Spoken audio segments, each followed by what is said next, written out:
bem-vindos a mais um Dunamis Hangout. É isso aí. A gente nunca sabe o que falar no começo, né, Letícia? Sempre é uma situação Letícia, meio nova. Letícia tá estreando hoje aqui, Letícia. Sou nova aqui, tô estreando no Hangout, tô muito empolgada. Tá estreando. E, cara, seja bem-vindo a mais um Dunamis Hangout. Hoje com uma conversa sensacional. Tô empolgada, namorada. Internazionale. Internazionale. Acho que falei certo, mas estamos aqui com uma convidada especial demais. E, cara, então, antes de eu apresentar ela, só antes de apresentá-la, você já viu na thumb, já veio tudo, mas, cara, pega seu caderno, pega seu lápis, seu tablet, tudo. E, mais do que isso, se você conhece alguém que tem um chamado pra Europa, então a gente vai falar sobre evangelho, do reino e tudo mais, mas também Europa, porque você vai entender. Ou você tem que ficar até o final e manda esse podcast pra alguém que tem um chamado pra Europa. É verdade, é verdade. Tem coisa boa aí. Isso, tem muita coisa boa. Então hoje estamos com ela, a pastora Roslyn. Muito bom, muito bom. Falei certo, pastora? Falei certo? Falou perfeito. Nossa, o medo de errar o nome aqui. Deu pra ver que você falou pausado, Exatamente. É porque todo mundo erra o meu nome, então a gente já conversou sobre isso. Tá? E estende a graça também, né? Absolutamente. Pastora, muito obrigado pela sua presença. A gente é seu fã aqui. Nós somos seus fãs e a gente quer conhecer a sua história, deixar o povo conhecer também. Então, assim, hoje a gente tá aqui pra aprender. Muito obrigado. Vocês terem ideia, a gente pegou o finalzinho da agenda. Daqui, ó, ela já tá pegando o avião dela de volta pra Itália. E calma, você vai ficar sabendo de tudo isso. Mas a gente também tá com o Nick aqui. Nick Moretti, muito bem. Também tá estreando aqui junto com a gente, vai compor a mesa. O Nick faz parte aqui também da equipe do Dunamis. Então, hoje tem bastante conteúdo. Mas vamos aí, pastora, pode se introduzir, enfim, aquele oi inicial. Gente, oi inicial pra vocês então. Muito bom estar aqui. Eu também vim aprender com vocês, assim, a gente aprende com vocês. Eu acho que a coisa mais legal é trocar figurinha. Eu sempre, quando a gente tem alguém lá na Itália, a gente teve o Theo também, essa coisa de trocar figurinha é muito legal. O que vocês estão fazendo, o que a gente está fazendo, porque um vai melhorando o outro, né? E isso é reino, então super legal, tô feliz de estar aqui. Arrumei mesmo, tô partindo para a Itália, né, daqui a pouco, mas eu creio que a gente tem uma vida só e tem que gastar essa vida. É isso aí. Então, é assim, se pode gastar, vamos gastar. E se tem alguém que a gente já sabe um pouco uns spoilers, mas a gente quer agora ouvir de você a história, alguém que gasta a vida ali realmente servindo o reino de Deus, é você, pastor. A gente conhece isso e a gente queria ouvir a sua história, como começou e até chegar de fato ali como uma pastora na Itália, onde tá acontecendo ali, o que tá acontecendo. Então, por favor, conta pra gente. Tipo, parto cesárea ou não? Pode. Podcast é esse lugar de espaço, de qualquer... O namorado quer a história inteira, adolescência, eu quero. infância. Tudo, né? Não, mas eu vou contar alguns detalhes, porque eu acho que, assim, a minha história é meio engraçada, porque tem uns momentos engraçados e eu prometi pra Deus que aqueles piores eu ia contar em um modo mais engraçado. Eu falei, Deus, um dia eu vou rir de tudo isso. Nos piores momentos eu falava, um dia eu vou rir de tudo isso. Eu sei que eu vou rir de tudo isso, porque Deus vai transformar em bênção. Então, com certeza eu vou contar alguns detalhes. Eu fui pra Itália, eu tinha 19 anos. Na verdade, eu fui pra estar, assim... 6 meses, 9 meses. Sabe aquele sonho do adolescente? Tipo, que tá meio saindo da adolescência, entrando na universidade, então falava, vou fazer um ano fora, foi vou fazer tipo uma intercâmbio. amizade. A ideia um pouco era essa, né? Mas assim, você foi pra voltar. Deus é Deus. Passar um tempo e voltar. Não, certeza. Porque você sabe que Deus, ele nunca fala tudo, né? Ele fala, vamos lá uma semana, de repente você abre, faz 40 anos você tá lá dentro. Né? Eu tenho um amigo missionário que ele foi pra China, ele falou, foi só uma viagem assim de uma semana, tá na China até hoje, casou na China, foi perseguido, tá na prisão. Deu brinco, falo, Deus, ele não vai falar tudo, entendeu? Ele vai falando, porque a gente é muito medroso, né? E daí, provavelmente, a gente vai falar, acho que eu não vou, né, pra mim. Mas a minha história é mais ou menos assim. Eu cresci numa família onde minha mãe, ela resolveu que ela ia ser testemunha de Jeová, não porque ela queria, mas sabia que eles passam lá, batem na porta falando do fim do mundo. Ela falou, precisa dar uma fé para as crianças. Primeiro que passou. Então, a gente cresceu fazendo esses estudos em casa, com essas tiazinhas que vinham, batendo na porta assim, de domingo de manhã às 6h30, sabe aquelas coisas bem legais, tipo, para falar que o mundo tá acabando. Tudo. Mas, do outro lado, o meu pai sempre falava, não, vamos dar a fé tradicional. Ele era, assim, ateu, sindicalista. Mas, se tivesse que escolher... Um pai ateu, uma mãe testemunha de Jeová. É o melhor. Caramba. Ela não era bem, ela só era assim, vamos... Tava lá. Tava lá. Mas, de qualquer jeito, eu cresci com esses, né, entre duas religiões. Eu sou, tipo, aquele caso que entendeu que você pode crescer entre duas religiões e não ser crente. Né? Tipo, não tem nada a ver a religião com uma relação com Deus. Porque, na realidade, eu estava aprendendo entre duas religiões e eu não tinha um encontro com Jesus.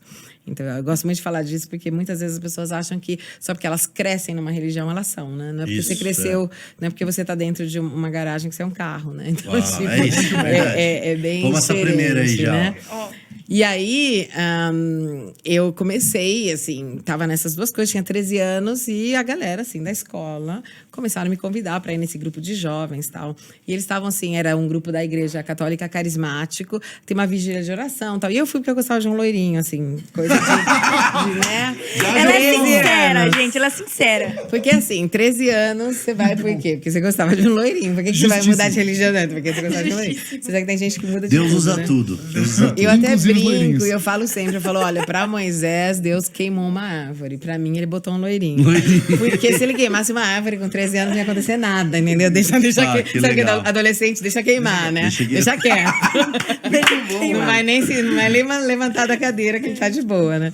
E aí eu fui porque eu gostava desse loirinho. Eu falei, gente, toda noite eu vou ver o meu loirinho. Então, assim, direto.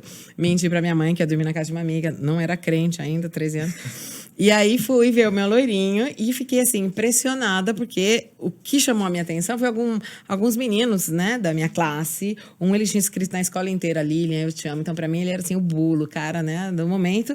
E ele chorando, Jesus, eu amo você. Eu falei, cara, o áudio e o vídeo são completamente diferentes, né? Como que esse cara que parece normal, né? Porque pra mim, crescendo entre duas religiões, você não era muito normal. Você era aquele bonitinho, certinho na religião. Como que um cara, assim, completamente doido falava Jesus, eu te amo. Então eu fiquei impressionada por isso, impressionada Legal. pelos jovens que na realidade estavam ali em um modo sério. E pela primeira vez, assim, eles se ajoelham, né, tipo na frente do Santíssimo Sacramento, como dizem os católicos, onde tem a hóstia. E eu, assim, fiz de conta também, né, que tava lá pro meu loirinho. Entendendo tudo. Pelo loirinho, entendendo nada. E eu lembro que eu só fiz uma oração. Eu falei, olha, Jesus, quem sabe se você é Deus mesmo, né? Uau. Porque para você ser mãe de Jeová, Jesus não é Deus, ele é filho de Deus, mas não é Deus. E aí fiquei meio nessa dúvida. A gente foi depois, era férias de Páscoa, fomos para uma fazenda e tal. E eu falei, né, a minha mãe falou, vamos passear. Eu falei, não, tô meio cansada, né? Tinha dormido a noite inteira para ver o loirinho. E na realidade eu fiquei mais chocada pelo que eu vi do que o meu loirinho, que eu esqueci. Na realidade também todo mundo pergunta e fala, mas o que aconteceu depois com o loirinho? Eu falei, gente, eu vi ele comendo salada, com uma salada no dente, com a sua paixão.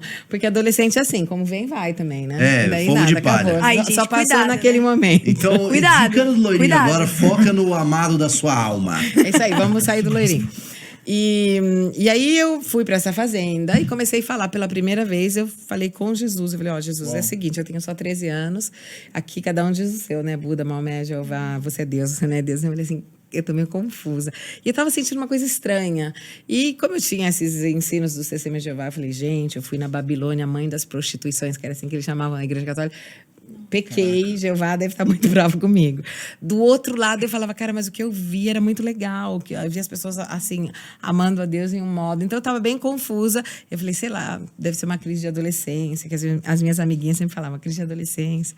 E aí, eu fiz, assim, essa oração, falando meio com a parede. Sabe quando você fala com a parede? E você não acha que Deus vai responder, mas você está falando, tem a parede ali. Então, eu comecei a falar, olha, Jesus, é o seguinte, se você é Deus, faz explodir uma coisa. Deus, não, melhor, se você é Deus, manda um anjo aqui. Eu falei, melhor ainda, se você é Deus, assim, tinha 13 anos, né? Se você é Deus, vem aqui, pega na minha mão e fala, oi, eu sou Deus. E daí eu falei, eu vou te seguir pra sempre. Tipo, você vem, se apresenta e eu vou te seguir. E enquanto eu tava falando isso, na realidade, alguém pegou na minha mão. Eu senti, assim, essa mão quente, com uma pessoa pegando na minha mão. Senti a presença de Deus que eu não tinha nunca de olho sentido. Não, tá de olho aberto. Assim, não é que eu senti mesmo. Alguém pegou na minha mão, sabe? E daí, assim, a presença de Deus em todos os lugares. E eu falei, tipo Jacó, que lugar terrível, o Senhor está aqui. Porque se de repente você fala, ai, que lindo. Lindo nada, meu. Alguém pegou na minha presença mão do e não Deus tem ninguém vivo. aqui, entendeu? Temor a Deus. Então, medo mesmo. Tipo, medo, terror. Ele está aqui. E agora? Porque você nunca acha que ele vai responder, né? Quando você não conhece a Deus, você vai assim, falando com a parede. E aí foi muito lindo, porque tudo, aonde eu olhava, eu sabia que Deus estava lá. Assim, ninguém falou pra mim, Jesus é Deus, ele morreu por você de verdade, tudo eu sabia. É aquela coisa, é revelação, né? Onde o Espírito Santo revela no teu espírito, você sabe porque sabe. Um minuto antes você não sabia, agora você sabe. Quem pode explicar isso? Ninguém. Que lindo, Tem que cara. viver, né? Tem Muito que viver especial. para saber. E aí, eu lembro que eu me ajoelhei. Como eu conhecia um pouco a Bíblia, né? Que eu cheguei e falei assim, agora me trata como a última. Já conheci a história do filho pródigo. Eu falei, então é o seguinte, põe um anel no meu dedo, uma sandalinha, tô voltando pra casa. Assim, eu quero, né? Tipo, eu quero Demais, participar da festa, eu quero estar dentro. E eu fiz uma promessa para Jesus. Eu falei, olha, porque você respondeu a minha oração, eu vou falar de você para qualquer pessoa que estiver na minha frente Em por resto da 13 minha anos. vida. Falei, Uau. se por um acaso alguém passar aqui, eles podem não acreditar, porque é livre. Mas eu vou falar de Jesus para todo mundo. E aí, nada, saí desse momento. A coisa mais legal é que eu olhava para todo mundo, para minha mãe, para a menina que trabalhava lá em casa, que voltavam, e eu achava todo mundo tudo maravilhoso. Eu assim, gente, tudo bem? Sabe? Tipo, eu olhava para o céu, parecia que o céu não é assim, parecia que eu nunca tinha visto aquele céu. Era tudo lindo. Sabe assim, somzinho, florzinha, que legal. E eu acordei, tipo, por 3 meses, assim, Deus existe. Tipo, Natal, Páscoa, é tudo verdade. Tipo, tudo verdade, incrível, existe. E muda tudo, né? Porque, tipo... E aí você pensa, puxa, mas você estudou a Bíblia por anos. Na realidade... Mas a revelação de Jesus é diferente. Maior né? do que a religião. Você pode ter, até saber aqui na tua mente, ler coisas, ir numa igreja, ir porque teu pai mandou, tua mãe mandou, teu amigo foi, achou legal a música. Mas isso não muda a tua história. Pode ter crescido na igreja, nasceu lá. não Então teve- eu sou assim, eu defendo muito a experiência com Jesus. Porque quando você tem uma experiência com Deus, nunca mais você vai ser igual. Tipo, ninguém vai nem precisar falar, cara, o que você acha? Vamos na igreja, vamos fazer a missão. Sim, ninguém vai falar, você quer fazer. Porque você encontrou Jesus, entendeu? Então, aí o que aconteceu? Eu, aonde tinha alguma coisa, eu tava. E era o pessoal da renovação carismática, né? Mas eu acabei indo, sei lá, em reunião onde só tinha padre. Em coisa que não tinha nada a ver, mas eles falavam reunião da igreja, que Você tava se envolveu. menininha. Você tinha fome, eu, né? Não, eu ia lá e falava, não, eu vou servir café. Eu lembro que eu fui numa reunião de só padres e eu falei, não, eu vou servir café, eu tenho que estar lá. Aonde Deus estiver, eu tenho que estar. E aí, bom, fui parar em um monte de lugar, nada a ver também, né? Mas eu fui até entrevistada, tipo, pela TV, na época, eu conheci até o Lula. Na época, tinha essa galera do Movimento Sem Terra, né? Boff e tal, que tava toda a teologia da libertação na Igreja Católica. Então, tinha umas reuniões e eu ia de uma igreja, que era na Nova Campinas, em Campinas, que era bem chique essa igreja. Aí o padre falava assim pra mim, é o seguinte, você fala que a gente até dá dinheiro pra eles irem com ônibus. Se perguntarem, eu tô no banheiro. Ele me jogava lá, menininha, e fugia, né? Meu Deus. E eu lembro que eu acabei indo nessa reunião, assim, só de padres, porque eu queria. Ele falou, não, vai. E eu morrendo de medo. E ele falou, não, você pede aí pro Espírito Santo, ele te ajuda. Eu fiquei uma semana, imagina, uma menininha. Espírito Santo me ajuda, Espírito Santo me ajuda, Espírito Santo me ajuda. Parecia doida, Espírito Santo, porque eu nunca tinha ido. E eu fui nessa reunião, eu e 2 velhinhas da igreja, e simplesmente eles estavam falando de política, só falavam de política. E eu queria falar do Espírito Santo, eu tinha encontrado Jesus. E aí eu fiquei muito brava, olhei pra velhinha e falei, por que eles não falam de Jesus? Mas que do horas que eles Espírito vão falar de Santo? Deus aqui? Exatamente, que horas que eles vão falar de Deus? E só por isso? Eles tinham até um negocinho vermelho pra votar, porque tinham 2 mil padres entre padres e bispos. Eles votavam vermelho, era tipo, a gente não gostou, e verde a gente gostou. Eu sei que eu orei tanto que, de repente, eu não lembro desse momento, mas eu passei do lado das velhinhas da igreja a pegar o microfone do bispo e falar, eu tenho só 13 anos, eu estou aqui, vocês só estão falando de política, eu quero falar de Jesus. E sei que a hora que eu acabei, eu percebi que eu tava lá, sabe? Tipo, eu falei, deve ter sido o Espírito Santo. E aí todo mundo, sabe, levantou verde, aplaudiu e tal. Nossa. Então eu comecei a entender Legal. que o Espírito Santo era sobrenatural, que falar com Deus era uma coisa doida. E aí a minha experiência com Deus começou a ser toda assim, cheia de momentos especiais, não só de ir na igreja, mas de ter relacionamento com Deus, né? Alguém tinha falado pra mim, olha, pra você ter relacionamento com Deus, você se fecha no teu quarto, fica 1 hora. Assim, não sabia nada. Então, 13 anos, 1 hora, sabe, né? Primeira oração passava 5 minutos, você já tinha falado tudo. E aí, não, Jesus, mas isso aqui. E Deus começou, assim, fazer coisas muito sobrenaturais, a usar a minha vida pra curar pessoas. Uau. E se tinha um endemoniado, era meu. Sabe que jovem adora um endemoniado, né? Tem endemoniados, assim, Ghostbusters, tipo, eu quero ir orar por isso. E aí, eu comecei a viver muitas coisas legais com Deus. E eu comecei a ser muito usada por Deus dentro da renovação carismática. E eles começavam a me chamar em todos os lugares para pregar. Porque eu creio hoje que a paixão que eu tinha era o que chamava a atenção deles. Não era tanto nem uma preparação bíblica e tal, porque eu não tinha essa grande preparação. Convicção. Mas eu tinha paixão. Então eu lembro que eu chegava, os jovens, eles queriam, sim, falar de Jesus, porque eles viam alguém apaixonado. E o padre também. Então eu acabava indo pregando na igreja mesmo aqui. O padre, no dia de Santa Rita, ele me botava no púlpito e eu pregava. Fala aí de Jesus. Provavelmente eles viram que tinha paixão, e era pequenininha, tal, então algo que não é normal, né? Assim, na época eu não sabia, mas hoje, como um adulto, eu imagino, né, que não é uma coisa que a gente vê sempre. Então eu comecei a fazer todas essas coisas. Então eu ia pregar em lugares, me chamavam para retiro, jovens e tal, com etc. quantos anos você fazendo cruzada de pregação? 14, 15, eu ia em muitos Sua adolescência lugares. toda foi... O meu primeira vez que eu fui num lugar assim super grande, oficial, eu tinha 15 anos, que tinham me convidado para um retiro. Só porque eu tinha saído na TV e eles perguntaram para mim, eu não sabia nada, né? Eu falava, não, porque Jesus, eu falava da minha experiência. E aí eles me convidaram, que linda a tua experiência, quer vir pregar? Você imagina que nesse retiro que eu fui para jovens, Agendas abertas. quando os responsáveis do retiro eram em Cachoeiro do Itapemirim, eu lembro até hoje, eles olharam pra mim e falaram, não, o lugar para os adolescentes é lá. E eu, não, mas eu sou aquela que prega. Eu sou preletora, você é dá aquela que licença. prega? Porque era assim, que legal, então você vai dormir com a gente. Aí eu dormia com aquelas maiores. E eu orei para que muitos jovens recebessem o batismo no Espírito Santo, mas eu nunca tinha recebido, eu nem sabia o que era. Caramba. E aí eles falavam, olha, hoje a gente vai orar, então você ora com a gente? Eu não oro, lógico. E eu orei, comecei a ver o pessoal falando em línguas, tudo. E eu lembro que eu voltei do retiro, no banheiro da minha casa, e falei, Deus, eu quero aquele negócio. E aí eu recebi o Espírito Santo. Era um no retiro banheiro da minha da casa. igreja católica ainda. Era um retiro para jovens. Então, assim, eu comecei a ficar bem conhecida no mundo da renovação carismática, comecei a ser líder e tal, cresci.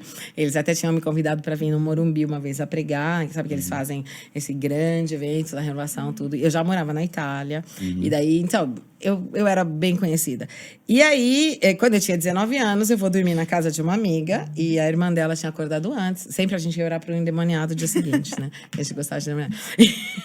Aí eu lembro que a irmã dela tava, sabe, todo mundo de pijama, ela dormindo e tal, e a irmã dela tava vendo Tom e Jerry. E Tom e Jerry estavam na Itália, e daí estavam em Veneza. Daí ela olhou pra mim e falou, nossa, é meu sonho pra Veneza. Pra mim, a Itália era uma coisa muito longe. Sabe que o brasileiro é mais assim, Estados Unidos, México, máximo. Então, pra mim, era assim, do outro lado do mundo. Eu tinha até uma amiga italiana, eu nem sabia exatamente onde era a Itália.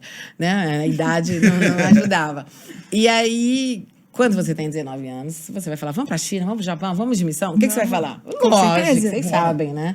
Você falar pra um jovem, cara, você mora no Brasil, vamos pra China? Tô indo, já fiz a mala, né? E aí ela falou, vamos, não sei o que, não sei o que. Eu falei, não, vamos, que legal, deve ser bom. Então, eu vou junto, vamos. Só que pra mim acabou ali aquele papo de vamos, né? Era uma conversa, ela liga pra mim depois de 2 dias e fala, então, já vi a passagem, a gente vai sair daqui um mês, não sei o que. Eu falei, não, peraí, calma. Eu falei, eu não falei pros meus pais, eu falei, eu nem tenho dinheiro pra fazer isso. Ela, eu tenho a herança do meu pai que morreu, eu pago pra você, depois você me dá. Todo mundo quer um amigo desse, né, gente? Não, Quem eu não nem quer um amigo sabia desse? que ela tinha dinheiro, né? Pra mim era ali. E daí eu falei, não, mas então, tudo bem, eu vou orar, né? Daí eu falei, bom, já que aconteceu tudo isso, aí eu fui orar. Falei, Deus, é o seguinte, então, você me quer na Itália? Tipo, na Itália, eu queria ir pro México. Tinha um padre lá, amigo nosso, que cuidava de drogado. E era essa a idade, eu queria fazer uma experiência. E aí Deus fala pra mim, eu tenho um plano pra você na Itália. Uau. E eu aí, tipo, nunca tinha sonhado com a Itália, pensado na Itália, orado pela Itália, não sabia nem onde era a Itália. E aí eu falo, mas você fala tudo isso assim, através de Tom e Jerry? Tipo, foi isso, né, que nasceu. Que incrível, né? Deus, ele usa uns meios muito engraçados. Eu lembro a resposta de Deus pra mim, que foi assim, eu falo com cada um no nível que ele se encontra. Eu falei assim, cara, o meu deve ser baixo, ele Será teve que que eu desenhar. eu sou o Jerry, né? Não, eu imaginei, eu falei, Deus teve que desenhar pra mim. Tipo, ele desenhou a torre, fez uma flecha, sabe? Itália. Não, mas tem gente que Deus tem que desenhar mesmo. Eu, com certeza eu era uma dessa, porque eu nunca tinha pensado na Itália. Que demais. E a gente acabou indo. Então, assim, em um mês, tava tudo programado, comprado viagem, passagem, tudo. E aí eu levei 9 malas, porque minha mãe que fez a mala. Regra número 1 do missionário. Não deixa a tua mãe fazer malas. tua mala. 9. Nossa, 9 malas? Lógico, eu tava É um aumentando, recorde, né? pastora, 9 malas. Não, eu sei que é recorde. Então ela já sabia profeticamente que você ia ficar lá. Na verdade, porque- ela te enviou. Não, na realidade, mãe te ama, daí você tem um ursinho, não vai esquecer disso, não vai esquecer disso, não vai esquecer disso. No fim, Frio, tudo calor, lá, né? todas Você abre, as- tem até o micro-ondas. Tem um frigobar, um micro-ondas, um liquidificador. Não vai fazer falta nada. Então E a aí, ideia era ficar quanto tempo? eu ia ficar 6 a 9 meses. Ah, era bastante Assim, tempo. era assim, era uma experiência. A minha passagem era de 9 meses, mas eu podia chegar até 6 antes. Entendeu? Era, assim, aberta até 9. E aí, nada, chego, logicamente... Sem falar italiano. Assim, comecei com essa minha amiga nesse 1 mês tentar falar, né? Entendi. Tipo, pasta, pizza. Pasta, pizza. Né? Tchau, amigo. Aquelas palavrinhas assim que a gente imagina Que Que é as que que o eu sei. italiano fala, né? São todas as Que é que eu todo sei. seu Igual a vocabulário. gente no começo do É, mais ou podcast. menos o vocabulário de todo mundo. A gente treinava, tchau, como está? Bem, e aí, mas não sabia, na realidade não sabia. E aí a gente chega lá e eles perguntam onde você vai. Logicamente, imagina. Eu era super católica. Então eu fazia 3 terços por dia, que seria a coroa do rosário, né? Porque eles oram ali para Maria. Eu me confessava toda semana, que assim, eu estava bem dentro da igreja.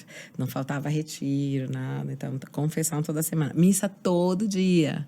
Então, para mim, era tipo, a minha ideia da Itália... Como não sei se vocês sabem, mas todos os santos católicos, a maioria são italianos, né? Então, eu falei, gente... Até eles dizem, tem esse ditado, fala terra de santos e de poetas. Então, eu falei, gente... Deve ser muito bom morar nessa cidade. Já imaginava o apóstolo Paulo em cima de uma pedra, né? Falando assim, fratelli, né, irmãos? E falei, cara, eu vou aprender muito, vai ser uma experiência muito linda. E aí, onde vocês querem ir?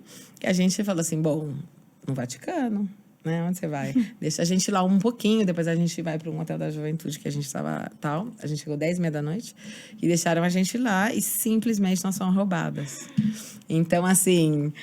Fomos roubadas La máfia de italiana. dinheiro. A máfia italiana. Era um cara estrangeiro, não era italiano. De qualquer jeito, a gente... Tipo, o que você faz? Sem dinheiro, 9 malas. Meu Deus, cara. Só para ir de um lugar para o outro, com 9 malas, você pode imaginar, né? Até teve um padre que viu isso. Ele viu a gente, esse momento. E daí ele pegou a gente e falou, ó, vou levar vocês, vamos ver se alguém hospeda vocês, porque a gente simplesmente não tinha mais dinheiro. Assim, a minha amiga tinha $100 numa calça. Toda a herança do pai dela foi embora. Foi tudo Meu embora. Deus. Não, e tem aqueles arrependimentos, né? A tua irmã falando, você não quer me deixar esse tênis? Não, esse aqui é meu. Assim, Deus, ele estava já trabalhando na minha vida para parar de pensar em coisas e, assim, focar em outras coisas, né? Hoje eu vejo. E aí, bom, a gente foi até numa comunidade católica que chama São Lourenço, ali perto, onde eles ajudaram a gente. Eu deixei praticamente todas as malas. Eu só fiquei com uma malinha com a Bíblia, com um livro e uma outra com umas coisinhas. O resto eu deixei lá, porque eu falei, gente, onde que eu vou com isso? E aí, eu tinha vários números, né? Do Núncio Apostólico, que seria o cara do Brasil que representa o Vaticano. Assim, eu ligava para todo mundo, não tava, foi embora. Não era assim hoje que dava mais para conversar, só ligar pro exterior, que estava muito caro. Então, era assim, não tava, foi embora, esse número não existe, não dava certo uma. Mas aí eu acho que entra a fé, porque eu tinha uma convicção sobrenatural que Deus tinha me chamado lá. Então, eu creio que quando você tem fé e uma convicção sobrenatural, mesmo que em volta seja tudo ruim, aqui dentro você tem uma certeza. E a certeza é, eu não sei porquê, mas Deus me quer aqui. Só que a minha mente era, Deus me quer aqui. A minha mente aí brigava com o meu espírito. Que né? é a circunstância, né? Lógico, aí Deus falou pra você. Então, olha o que aconteceu. O que tá dando errado? Você não tem dinheiro, você vai dormir na rua, porque a gente acabou dormindo entre as colunas do Vaticano. Não, né? mentira. Lógico, gente. O que você ia fazer? Não tem amigo, não tem nada. E assim, nem liga pra tua família. O que você vai falar pra tua mãe? Oi, tudo bem? Como é que você chegou Tô bem? dormindo na rua. Chegou, tô dormindo na rua, tenho 9 malas de dinheiro, a sua gente mãe foi roubada. ficou sabendo agora dessa história. Mas ela tá aí. Então, assim, você conta depois, entendeu? Você não vai contar agora. Aí a gente falou, melhor a preocupação de não estar ligando, porque custa caro, do que a preocupação do que a gente estava vivendo. Mas foi assim, a gente aprendeu a dormir na rua, a gente conheceu um monte de moradores de rua que ensinava a gente, pra não ter frio precisa colocar papelão. E a Você gente, ficou muito tempo na rua? Olha, eu fiquei alguns dias, não muito tempo, assim, logicamente Workshop de morador de rua. Pra gente, a gente fez workshop de morador de rua. Meu Deus, cara. Eu lembro até de um tiozinho que empurrava um carrinho que deu uma maçã pra gente, que a gente dizia, ai, obrigado, você vai dar uma maçã pra gente. Mas e aí, nesse tempo, vocês estavam fazendo o quê? Visitando e também Falando de Jesus? Não, visitando nada. A gente tava tentando sobreviver. Sobreviver. Ah, tá. Tipo, o que, que nós vamos fazer Vamos aqui, passear. né? Vamos passear, né? Vamos passear. Não dava, né, pra passear. A gente mora né? agora onde a gente tá passeando. Eu nem entrei no Vaticano, gente. Eu entrei muitos anos depois. Aí eu falava, não vou entrar com o coração errado. Não posso entrar com o coração errado. Porque assim, eu tava tipo, e aí? O que, que nós vamos fazer? E aí, né? E assim, e pra comer? Que daí dá uma fome também, né? Essa nossa amiga, todo essa dia. minha amiga, ela tinha $100. Ela falava, vamos... A gente só tem $100. Economizar. Então, dependia dela. Assim, ela caminhava na rua. Sabe o Pica-Pau, quando viu o amigo dele, assim, que ele era meio um frango? E eu, assim, querendo comer, né? A menina Ah, de os fome, $100, né? né? E, então, era assim, vamos comer só uma coisa. Você imagina, tá na Itália, aquele cheiro de pizza na rua. Não sei Nossa. quem foi, mas a Itália cheira pizza, sobretudo em Roma. Então, você pega, ai, meu Deus. Mas a convicção tava. Só que daí já tava, né? Deus tem algo pra mim aqui. E Deus tem algo pra mim, mas será? Daí você já começa com a certeza, pensa, mas será que tem mesmo? Né? Será que ele mandou mesmo? E bom, aí ela fala, Roma tá dando tudo errado, porque Roma só dava errado. A gente foi até pedir ajuda num lugar onde tinha a Madre Teresa de Calcutá, que eles ajudavam, mas eu não tinha ainda cara de moradora de rua. Aí a gente contou ela assim, esses brasileiros são tão legais. Tão Olha, zoando, olha que ela né? inventou pra pedir ajuda. E a gente assim, mas é sério, né? Tô dormindo na rua. Mas provavelmente não tinha ainda cara de morador de rua alguns dias, né? Precisa de um tempo pra Mais ficar com tempo na cara. rua, ficar mais sujo. Sei que aí a gente falou, bom, aqui tá dando tudo errado, né? Aqui não é aqui. Ela queria ir pra uma ilha, porque ela tinha conhecido uma mulher no avião que morava nessa ilha, e a mulher falou, vem lá em casa, que o italiano, quando ele é legal, né? E eu falei, não vou na ilha, porque depois vai ter que voltar nadando, se não der certo. Como é que nós vamos Caramba. voltar sem dinheiro? Ela já tava meio pessimista, né? Então Chegou eu falei, roubada. não, se der errado, voltar nadando. Daí, como o nosso bilhete, a volta era da Espanha, porque custava mais barato. E a gente pensou que depois a gente ia pegar um trem e tal. Então eu falei, eu posso da Itália até a Espanha, vai demorar, mas eu vou. Tenho 6 meses pra chegar, né? Eu falei, antes ou depois, eu Vai vou. dar. Aí eu falei, não, eu não vou. Daí no meu coração veio Milão. Daí eu falei, não, vamos pra Milão. Eu falei, se você quiser ir pra ilha, eu tô indo pra Milão, vou. E ela falou, não, então vamos pra Milão. Então a gente acabou indo. E nós dormimos num hotel da juventude que tem lá em Milão. Gente, aquelas coisas assim, eu cresci tranquila, numa família tranquila. Mas sabe a galera comendo no café da manhã que você olha e fica assim, você vai comer aquele pão? Não, você pode me dar de presente? Aquela marmeladinha, vocês vai comer? Não vou então, posso pegar? É assim... Você começa a dar valor para umas coisas que você nunca deu valor, entendeu? Tipo, comer é importante. E vamos comer hoje, a gente não sabe se vai comer amanhã, porque era assim, né? Doideira. Então foi assim, bem difícil, mas a gente, no segundo dia que a gente estava lá, nós conhecemos um menino brasileiro que estava mudando de casa, e eles estavam arrumando a casa, e ele foi dormir lá só aquela noite, assim, por nós, né? E aí a gente começou a conversar tudo. E ele falou, gente, acontece, sabe? É uma aventura, é difícil, vem de outro país, o quê? Vocês estão com fome? Assim, tipo, Sim. vamos comer uma pizza? Eu ofereço pra vocês. Tipo, pra mim era já Deus. E bem antes que a gente encontrasse esse cara, eu lembro que eu fui tomar banho, e eu tomei banho com as minhas lágrimas. Eu comecei a chorar, eu falei, Deus, se eu errei tudo, porque pode ser... Eu falei, eu tenho essa convicção. Mas talvez seja uma coisa minha, humana, né? Talvez eu queria tanto, então se eu errei... E comecei a fazer aquele monte de promessa. Se você me fizer voltar, nunca mais falar mal do Brasil, porque todo brasileiro sai falando mal, vai pro exterior e só fala bem, né? Você sabe disso. O brasileiro sai falando, a política é uma droga, é tudo uma droga. Aí você vai pra fora e começa, o Brasil é maravilhoso. No Brasil sim que era legal, porque o povo era mais legal, o povo que é chato. É bem assim. Eu te entendo, eu acabei de voltar e é exatamente assim. Né? Eu me Você sinto começa a ter saudade de tudo, achar, como o Brasil não tem ninguém. E daí começa a fazer aquelas promessas. Se você me libertar disso, eu volto pro Brasil, eu não falo mais mal, eu vou ser uma boa pessoa, eu vou ser maravilhosa. E a hora que eu acabei de orar, eu falei assim, basta que você fale pra mim que eu errei, eu começo a caminhar hoje até a Espanha pra voltar, né? Mas quando chegou aquele menino, eu entendi que era assim, Deus estava respondendo, foi bem naquele dia, né? Cuidando. Eu lembro que eu comi 2 pizzas, assim, uma eu já estava cheia, mas a ideia que amanhã talvez eu não comesse, fiquei por uns meses com fobia de fome, né? Tipo, eu acabava de comer, eu começava a comer de novo, sem fome, pensando, é uma coisa estranha, porque você não sabe que isso acontece. Eu imagino que quem passou meio fome acaba a ter essa fobia de fome. Depois passa, mas demora um pouco para passar. E bom, e aí ele falou, nos apresentou algumas freirinhas, falou assim, vai ter umas freirinhas aí que elas ajudam o estrangeiro. E nós fomos para lá. Assim, que bom. Chegamos, para mim era um ambiente bom, né? Porque eu era católica. Aí vi essa freirinha toda bonitinha. Que legal, de onde vocês são? E eu, do Brasil. E assim, os brasileiros não são bem-vindos. Como assim? Aí eu falei, porque tinha muita prostituta brasileira, não tinha estrangeiro ainda na Europa. tinha muita prostituta e muito travesti. Então, brasileiro era igual. Quando falou não são bem-vindos, eu fiz de conta que eu não ouvi. Eu não vou falar nada, né? E aí, nada. Aí a gente tinha comida, tinha casa, elas arrumavam trabalho para as pessoas, então depois elas iam acabar arrumando um trabalho pra gente. E as freirinhas me adotaram, né? Porque elas entenderam, tipo, elas iam orar. Eu, posso orar junto? Posso ir junto? E essa menina, que era a irmã da minha amiga, ela não era crente, era a minha amiga que era. Então ela não fazia nada. E eu sempre. Eu tava assim com ela sempre. E aí elas começaram assim: você tem um chamado, né?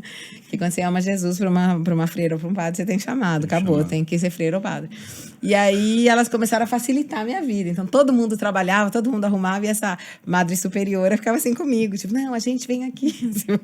Foi bem legal. Favor de Deus. Bom, aí aconteceram várias coisas ali. Eu fiquei bem amiga do pessoal e tal. Fui numa comunidade católica da Renovação Carismática. E eu era muito acostumada ao movimento do Espírito. Porque quando eu saí do Brasil, a Renovação Carismática era bem forte. Eles tinham descoberto o movimento do Espírito dentro da igreja. Então, para mim, profetizar, orar por cura era muito fácil. Era normal, todo mundo faz. Sim. Então, eu fui nesse grupo e lá não era normal. E aí, assim, eu tava sentada lá e no meu grupo era assim, eu tinha uma palavra, gente, tem uma palavra. Então eu levantei, olha, chegava uma o palavra. microfone. E daí eu peguei, comecei a falar, tal. Então o senhor tá curando essa. Bom, eu saí dali com 20 convites. Nossa. Né? Porque não era normal, era tipo, tinha um movimento do Espírito. Tour Europa, ela saiu, fazendo Tour Europa. Mais ou menos assim, quer vir pregar aqui? Vem pregar. E aí eu entrei, assim, comecei a entrar no mundo da Renovação Carismática e no mundo mariano que tinha na Itália, que era esse pessoal que estava muito assim, perto dessas aparições de Medjugorje, né, na Iugoslávia. E comecei a ir de um convite a outro. Eu creio também, porque não era normal ver alguém de 20 anos. Eu já pregava desde os 13, né, gente? Então, você me botava no púlpito, então não é que eu ia tremer. Eu tava ali, era a casa, já tava em casa, né? Falar de Jesus. Então, eles começaram a me convidar ali para várias coisas, programas, retiro. Então, eu comecei a ficar super conhecida lá. Até que um dia eu fui pregar numa igreja, era o dia 4 de outubro, que é o dia de São Francisco, né? E fui pregar nessa igreja gigante. Abarrotada. E eu que pregava, né? O padre... Qual cidade era? Gubbio. Gubbio. Que é uma cidade perto de Assis, na Úmbria. Assis. Né? Francisco Sua geografia Assis. tá em dia?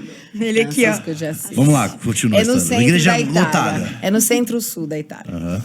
E aí ele passa o microfone para mim e fala: você prega. Imagina, essa igreja lotada. E eu tranquila, porque lógico, eu estava acostumada a pregar. Mas ele não tinha avisado, foi na hora. Não, na hora. Conferencista. Aí comecei a falar, a pregar e tal, né? Eu desci, tinha assim um cafezinho e tal. E a gente foi orar com o pessoal. E o padre começou a falar assim: como São Francisco e Santa Clara. Eles achavam que eles tinham meio uma love story, né? Mas não era verdade, esse São Francisco e Santa Clara. E daí eu assim, coisa estranha essa coisa. E ele olha para mim e fala: olha, eu tenho várias comunidades católicas aqui na Umbria, né? No centro-sul da Itália. Eu preciso de uma pessoa que lidere e tal. E Deus falou para mim que você que vai liderar. Então, você quer se transferir para cá e liderar tudo isso? Eu tinha, tipo, 22 anos. Nossa. Aí eu, assim, tipo... Eu tava fazendo teologia católica em Milão. Aí eu, assim, não, acho que não é de Deus isso. Acho que não, era estranho. Mas eu tava lendo o livro A Cruz e o Punhal, sabe? Do David Wilkerson. Naquele período, ele falava de colocar um véu diante de Deus, né? Pra dizer se era de Deus, não era de Deus. E eu falei, então eu vou colocar esse famoso véu. Eu nunca tinha feito isso. Assim, até hoje não faço, mas naquela época achei legal. Eu falei, então, Deus, é o seguinte, se você quiser que eu venha... Eu compartilhava a casa com uma moça que estudava medicina. Assim, ela já estava fazendo a especialização. E ela odiava ir para cidades pequenas. Ela era assim, da cidade grande, tinha viajado o mundo inteiro. Então, você falava de uma cidadezinha, ela assim, não vou. Eu falei, se você me quiser aqui, porque ele tinha me convidado para ir para uma cidade pequenininha perto de Assis, para dali cuidar de um grupo de pessoas. Se você me quiser aqui, ela tem que vir comigo. Bem simples assim. Daí assim, nem Deus, ela chamava Alessandra, nem Deus vai começar a me... Imagina, a menina, ela estava fazendo especialização ela tinha acabado a especialização, ela já estava trabalhando, né? Eu falei, tá trabalhando, já tem trabalho fixo. Não gosta de interior. Não vai deixar, imagina, não vai deixar o hospital, dinheiro, não vai nada. Daí eu, tranquila, voltei para casa falando, que legal, não vou nesse lugar, porque né, não é de Deus, não vou. E fui embora, tinha até esquecido da minha oração. Ela foi me pegar no trem, e eu tinha falado assim para Deus, e ela tem que falar antes que eu conte a história, senão não vale, né? E tinha esquecido, porque eu falei, tanto não vai dar certo nunca, Deus não vai convencer, não pode me convencer nem ela. E aí ela me pega e fala assim, fala uma coisa pra você. Ela fala, tem que te contar onde eu fui. Não. Eu tenho que falar primeiro, eu tô esperando. Daí eu falei, tá, então fala. Ela falou, olha, eu fui, não sei, no hospital, não sei o quê. Eu tava num bonde e Deus falou comigo assim, deixa tudo e me segue. Uau. E eu olhei e falei, ah, é? Ela falou, só tem uma coisa. Ele falou que você quer falar pra mim onde que eu tinha que ir. Nossa. Aí eu assim, não! Ela pediu um sinal, ela recebeu o sinal. Aí eu assim, não é possível. Eu assim, não é possível que você tá falando isso. Eu falei, mas você nunca iria. Não, ele falou pra eu vou. Você vai? Tipo, eu não queria que ela fosse, né? Aí, você vai mesmo? certeza? Você tem certeza? Ela falou, vou. Só que assim, eu vou ter que fechar o meu estúdio, eu comecei agora, eu vou ter que falar. Daí eu falei, não, Deus, é o seguinte, se você quiser que eu vá, é agora. Eu não vou esperar 6 meses, eu agora nunca mais. Então você vai falar com ela, já que falou uma vez. E ela não era assim, uma que falava, Deus me falou. Já que falou uma vez, fala outra. Tem que ser assim, já. Aí nada, eu vou trabalhar, tal, volto. Ela fala, olha, Deus falou de novo comigo. Nossa. Eu assim, não é possível. E o que ele falou? Ele falou, já. Já. Caramba, velho. Bom, aí deu assim, ela conseguiu fechar tudo em umas 2 semanas. E a gente já tava no carro. A gente tinha até comprado um carro metade, porque as duas não tinham muito dinheiro. E daí eu vou com quem que fica o carro, né? Eu falei, E ótimo. você trancou sua faculdade de teologia em Milão. Tudo. Aí a gente foi. Nós fomos viver nessa cidade em Assis, onde a gente cuidava. A gente era nessas cidadezinhas pequenininhas na Itália, como não tem muita assim crise de sacerdotes, né? Eles chamam de vocação. Então, o sacerdote vai só para celebrar a missa e eles colocam algumas pessoas para cuidar da igreja, para cuidar das pessoas. Então, na realidade, eu já estava pastoreando a cidadezinha, né? Porque a gente fazia tudo. Até a Eucaristia, o padre deixava, tipo, sabe que eles fazem uma consagração, né? Ele deixava ali é o que eles creem. Eles deixavam ali a consagração e a gente dava a hóstia pro povo, a gente cuidava. Então, assim, e a gente ia cuidando desses conventos, dessas casas de jovens e preparando eles. Agora, você imagina, eu chego lá nessa casa e todo mundo, as meninas, porque elas não tinham uma guia muito, elas copiavam a vida das freiras. Então, assim, uma saia comprida, não pintava o cabelo, uma cara meio triste. E eu já cheguei assim, o seguinte, amanhã todo mundo, tinta, tênis, blue jeans, aqui o negócio muda, né? E elas assim, tipo, será que é de Deus? Porque era bem rígido, né? Eu lembro que a gente foi ver, lembra daquele desenho que chamava da sereinha? Ali era a Sirineta. Pequena sereia? Pequena sereia. Tá. Sirineta. A Sirineta. Você fez um La esforço Sirineta. mental pra entender. Cara, eu tava ali, eu levei todo mundo, ninguém queria ir no cinema. Eu, assim, vendo a Pequena Sereia, falando, será que é pecado?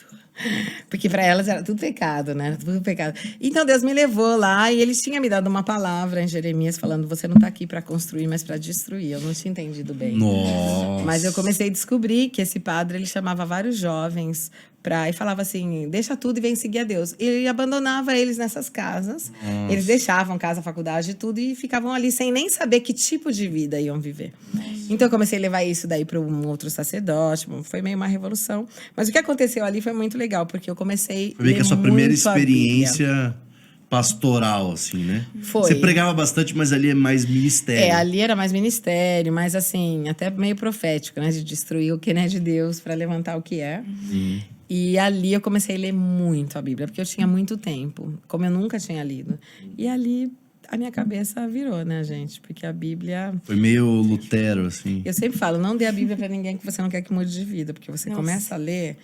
Assim, já tinha lido algumas coisas, a Renovação Carismática, um pouco ler a Bíblia, mas assim, de ler, estudar, com livro, com tudo. Uau. Porque na faculdade de teologia tem muita filosofia, né? Sim. Muita filosofia. Muitos outros materiais. Muitas né? outras coisas. Por isso que eu criei uma escola ministerial, onde você ensina a galera a pregar o evangelho pra rua. Essa coisa de ficar com muita filosofia não dá certo, né? Porque é muito mental, muito humanismo. Uau. E aí eu comecei a ler a Só ler. Bíblia e ia falar. Eu tinha um pai espiritual que era líder do convento principal de Assis, chama Padre Vitório, foi um pastor para mim. Eu chegava e falava, Padre Vitório, o cara tinha 80 anos. É o seguinte, isso não está escrito na Bíblia, não posso acreditar nisso. Olha, eu acabei de ler. Nossa. Eu falei, Tipo sempre foi Lutero, muito tipo ousado. E aí eu Lutero no falava, rolê. gente, não está escrito isso, por que a gente crê nisso? E ele, a coisa legal é que ele não falava, não é. Ele falava, você tem razão, não tá escrito Nossa. mesmo. A igreja que inventou isso. Então, por que a gente daí começava com tudo? Por que a gente confessa O se não padre tá já escrito? pensando assim, a história está se repetindo.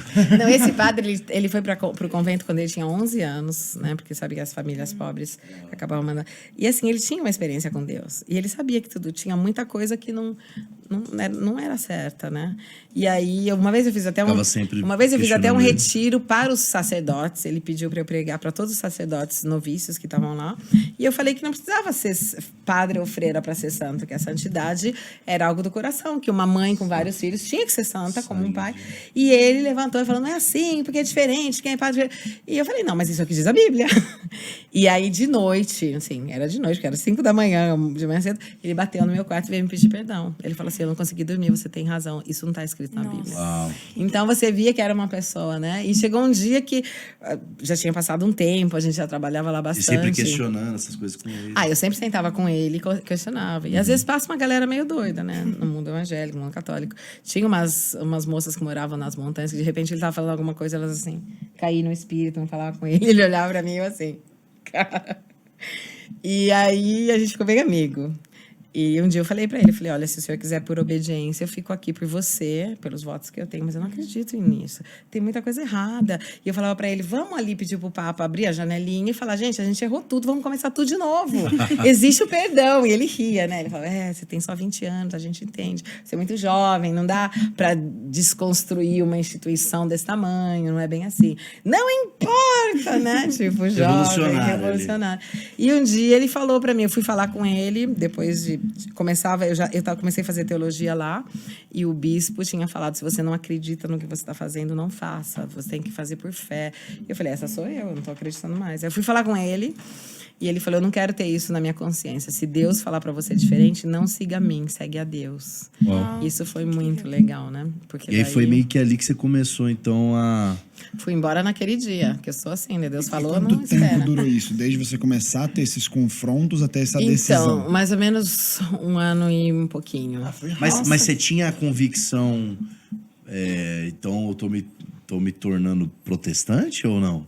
Era cristão. Não, eu nunca pensei Bíblia. até ali, nunca pensei, vou sair da igreja. Eu só falei, Só largou eu o quero trabalho. viver os Atos dos Apóstolos e aqui não dá pra gente viver isso. Uau. E aí, o que eu fiz? Eu fui pra Espanha, porque na Espanha era o centro da Opus Dei. Sabe, o Opus Dei é aquele que tem nos filmes lá do Leonardo da Vinci, fala. Aquela galera meio louca. E eu falei, gente, porque eles são conhecidos como os mais intelectuais, assim, que sabem mais de Bíblia. Eu falei, eu vou lá e eles vão me convencer que eu tô errada, com a Bíblia na mão, porque agora era assim, ou Bíblia ou nada, entendeu? E aí eu conheci, era tipo meio uma máfia, sinceramente. Eles, assim, ofereceram para essa minha amiga, se você for médica da Opus Dei, amanhã você tem um cargo aqui no hospital. Então, eu falei, cara... Aceita. Era bem estranho. E aí, vocês davam muito a vida, né, de Monsenhor José Escrivá de Balaguer, que é o fundador. Dizia até umas coisas legais, mas falava, 1 hora de oração é igual a 1 hora de trabalho. Eu falei, eu nunca trabalhou, não corou, né, porque tem alguma coisa que não funciona. E aí, Muito eu bom. comecei a falar, não tá certo isso, não é assim. E Deus falou, eu fui orar finalmente, eu falei, Deus, aonde você me quer? Tipo, tá complicado pra mim, o que eu faço? Não se encaixou na Não me Itália, encaixei. aqui na E aí ele Espanha. falou pra mim voltar pra Itália. Eu voltei pra Itália, mas assim, com 1000 dúvidas. Eu lembro que eu cheguei na Itália, acendi a TV e eles estavam beatificando esse homem, né? Que beatificando não é um processo de santificação, é aquele que tem antes. Mas você pode começar a evocar essa pessoa, tudo. E eu falei, imagina o Papa guiado por Deus, ele vai receber na hora que isso não é de Deus, vai falar, gente, não vai dar. A vida desse homem não é exatamente como eu tô falando. E aí ele não falou. Daí eu falei, cara, aí não tá certo. Então ele é falível. Foi se frustrando, então. Eu comecei a falar, ele é falível. Então eu tava com tudo isso ali, né? E nesse momento eu resolvi, eu li alguns livros, a Renovação Carismática lê muitos livros do pessoal pentecostal. Então eu tinha lido vários do David Wilkerson e alguns outros que eu lia. E eu falei, eu vou numa igreja evangélica ver como é que é. E aí eu fui pra ver, assim, né? Achei legal, a pregação era legal. E de repente eu voltei pro Brasil e fui procurar os meus amigos que eram da Renovação Carismática e todos eram líderes da Renovação Carismática nacional, estaduais. E eu fui assim, eles começaram devagarinho falando, então, tem algumas coisas que a gente não acredita mais. E eu também não. Eles começaram, então... As similaridades. Aí começavam, então, a gente não acredita mais nessa coisa aqui do papel. Eu também não. Então a gente não acredita. Eles já eram pastores. Nossa. Eles e praticamente a metade do povo tinha deixado a igreja Já naquele tinha momento, saído onde nesse muita período. gente na América do Sul saía. Chegava a sair 700 pessoas por dia da Renovação Carismática anos Nossa. atrás. E aí chegaram, assim, de repente a gente olhou e tudo que Deus me ensinou lá, Ele tinha já falado com eles aqui. Feito com eles aqui. E eles assim, amanhã tem batismo bíblico. Você já foi batizada biblicamente? Eu, não. Então, né, eu fui batizada na banheira da casa deles, que eles estavam começando a igreja. Uau. E aí eles falaram assim, então, mas volta pra lá, tudo, porque, né, Deus, ele tem um plano e a gente vai te ajudar. E eu acabei voltando, mas sem ter uma convicção, né? Mas eu ainda não sabia pra onde ir. E eu voltei, e ali foi um momento onde mudou bem a minha história, porque eu tava andando numa rua, que eu sei onde é a rua, mas eu tive essa experiência com Deus. Ele me tirou, tipo, umas 3 horas. Sabe quando você anda, mas a tua experiência é outra, né? E Deus começou a falar comigo. Falou, vai ter um grande avivamento nessa nação. Uau. Vai tocar a Europa inteira. Você vai ser uma das protagonistas desse avivamento. Uau. Eu não quero que você vá embora. Você vai ficar. Essa terra, você vai fazer dessa terra como se fosse a tua. O que você viveu, seja na tua experiência com os testemunhos de Jeová, com os católicos, é importante pelo que você vai viver agora, pelo país onde eu te coloquei. E falou várias coisas. Falou pra mim, olha, você vai falar com presidentes, televisão, vou te Uau. levar, vou te levantar, blá, blá, blá. Muita coisa gigante, que hoje todo mundo acredita, mas na época eu tive que acreditar sozinha. E falou pra mim ficar.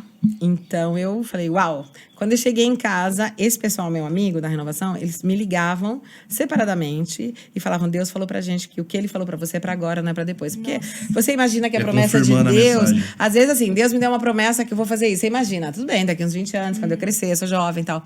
E daí, quando falou é pra agora... Aí eu falei, tudo bem, eu tinha aberto vários grupos da Renovação Carismática, mas eu nunca tinha aberto uma igreja na vida, né? Tipo, e aí?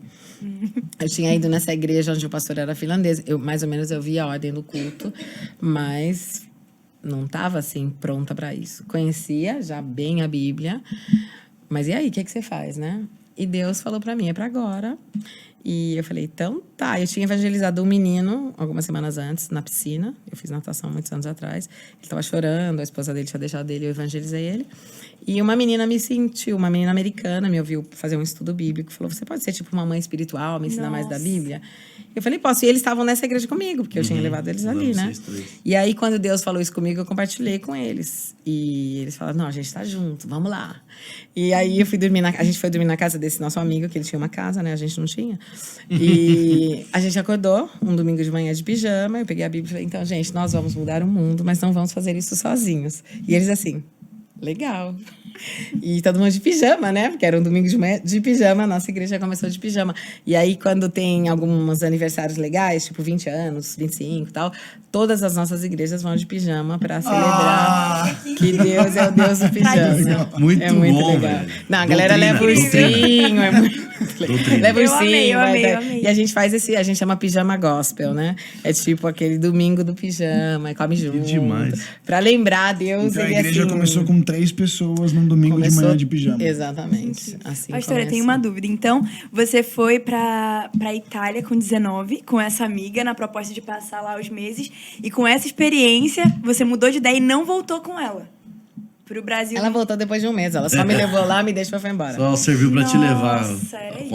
Ela começou a ver sofrimentos e tal, e ela falou, não.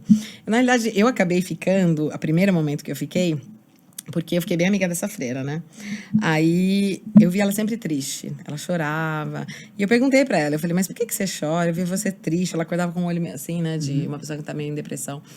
E ela falava...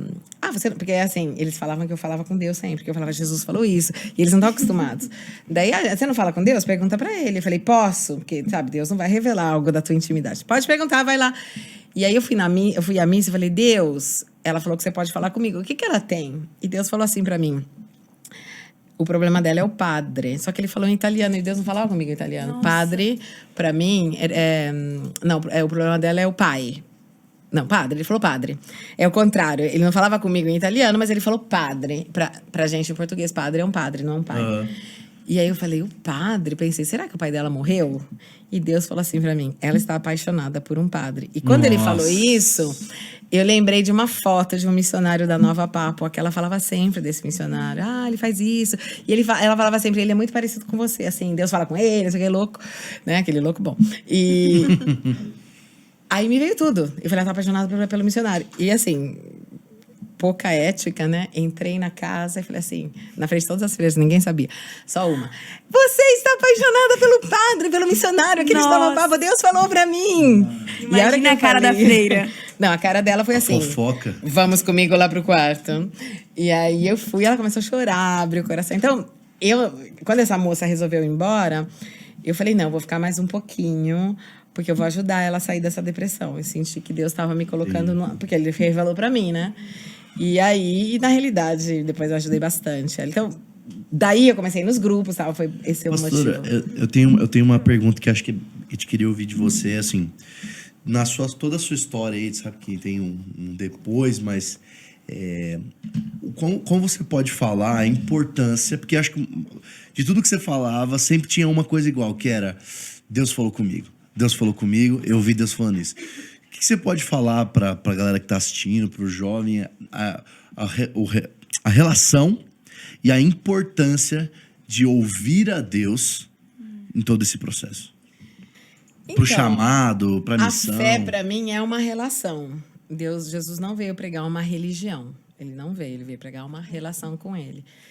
E é muito importante. Quando esse mocinho, anos atrás, falou para mim, se fecha no quarto e fala com Deus, ele vai falar com você, foi a melhor coisa que ele fez. Porque eu comecei a me fechar no quarto, obviamente, no começo não ouvia nada, porque eu não sabia. Eu acho que falar com Deus é um pouco como aprender uma língua. No começo você ouve bastante, mas você não está entendendo nada. Mas você tá ali naquele ambiente. De repente, você entende uma palavra do inglês. Quer dizer casa, né?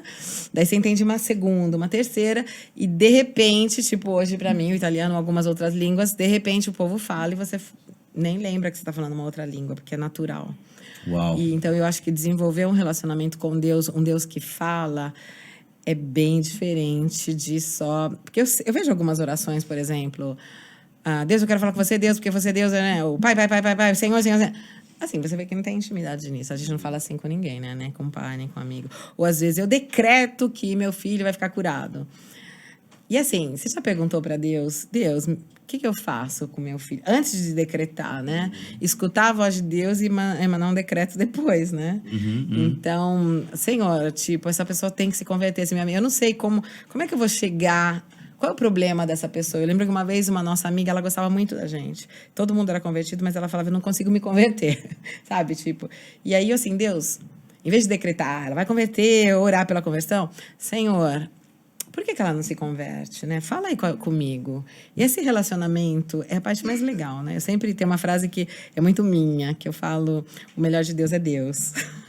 A melhor da igreja é Deus. Ele é o melhor de tudo isso. Então, tipo, por que a gente faz tantas coisas? A gente vai evangelizar, prega, porque a gente ama ele, pela relação que a gente tem com ele, né? Uma pergunta que sempre me fazem é, você chora pelas nações, você ama as nações? Eu falo, não, nunca chorei por nações, nunca mais, essa coisa de missionário tem que chorar por nações. E eu falei, nunca chorei, não fico emocionada. Ele fala, mas por que você manda o povo pra guerra, vai pra China? Eu, então, porque eu gosto de Jesus. Ele falou pra mim ir, entendeu? Não precisa ter uma revelação por isso. Ele falou, você me ama, cuida das minhas pessoas. Então, eu amo, cuido. Uau. Não precisa ter uma revelação de fazer discipulado. Ou vai por todo mundo e prega a minha palavra. Eu gosto dele, ele mandou, eu faço. Às vezes eu acho que o povo, ele tem uma mistificação muito, né? Eu tô esperando que Deus me fale, mas tem coisa que ele já falou. Tipo, ele já falou que você tem que ir pra todo mundo pregar o evangelho. Ele já falou que tem... Na igreja eu falo sempre, alguém já foi até os confins da terra? Não, então tá faltando uma parte. Porque muito ele já falou que tem que, pelo menos uma vez, você tem que ir nos confins da terra.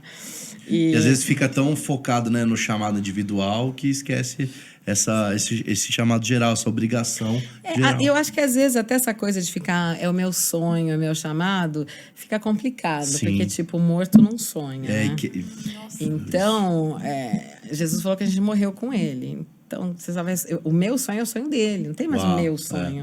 Eu quero ir onde ele quer que eu vá. Entendeu? Eu não existo mais. Eu tenho palavra para esse lugar. Legal que você recebeu uma palavra para esse lugar, mas obedece ele agora. Mas às vezes eu vejo até nas igrejas, os pastores têm problema de falar, a gente tá precisando de gente para as crianças. Não é meu chamado.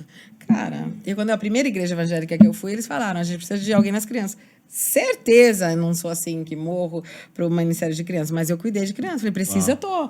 Na nossa igreja, essa primeira pessoa, que foi essa moça americana, né, primeiro membro, quando a gente começou, assim, o louvor, a Itália não é tipo o Brasil, que tem um monte de músico, ou tipo esse país.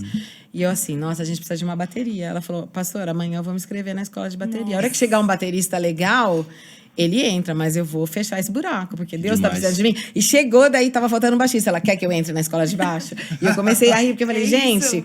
o nosso chamado, assim, mais alto é ser servo de Deus. Uau. É isso. Entendeu? Então, servir ele é assim, você está servindo o rei dos reis. É melhor do que ser ministro da economia, presidente do Brasil. Assim, eu sou o servo do rei do mundo. Eu sou Isso. ministro do evangelho. Às vezes eu vejo gente que é ministro do evangelho, é descer de categoria, entendeu? Eu ia falar E isso, aí, muito bom. quando você faz tudo que a tua mão, como diz a Bíblia, encontra, precisou, eu tô ali, Deus, ele sabe que ele pode, você palpa toda a obra.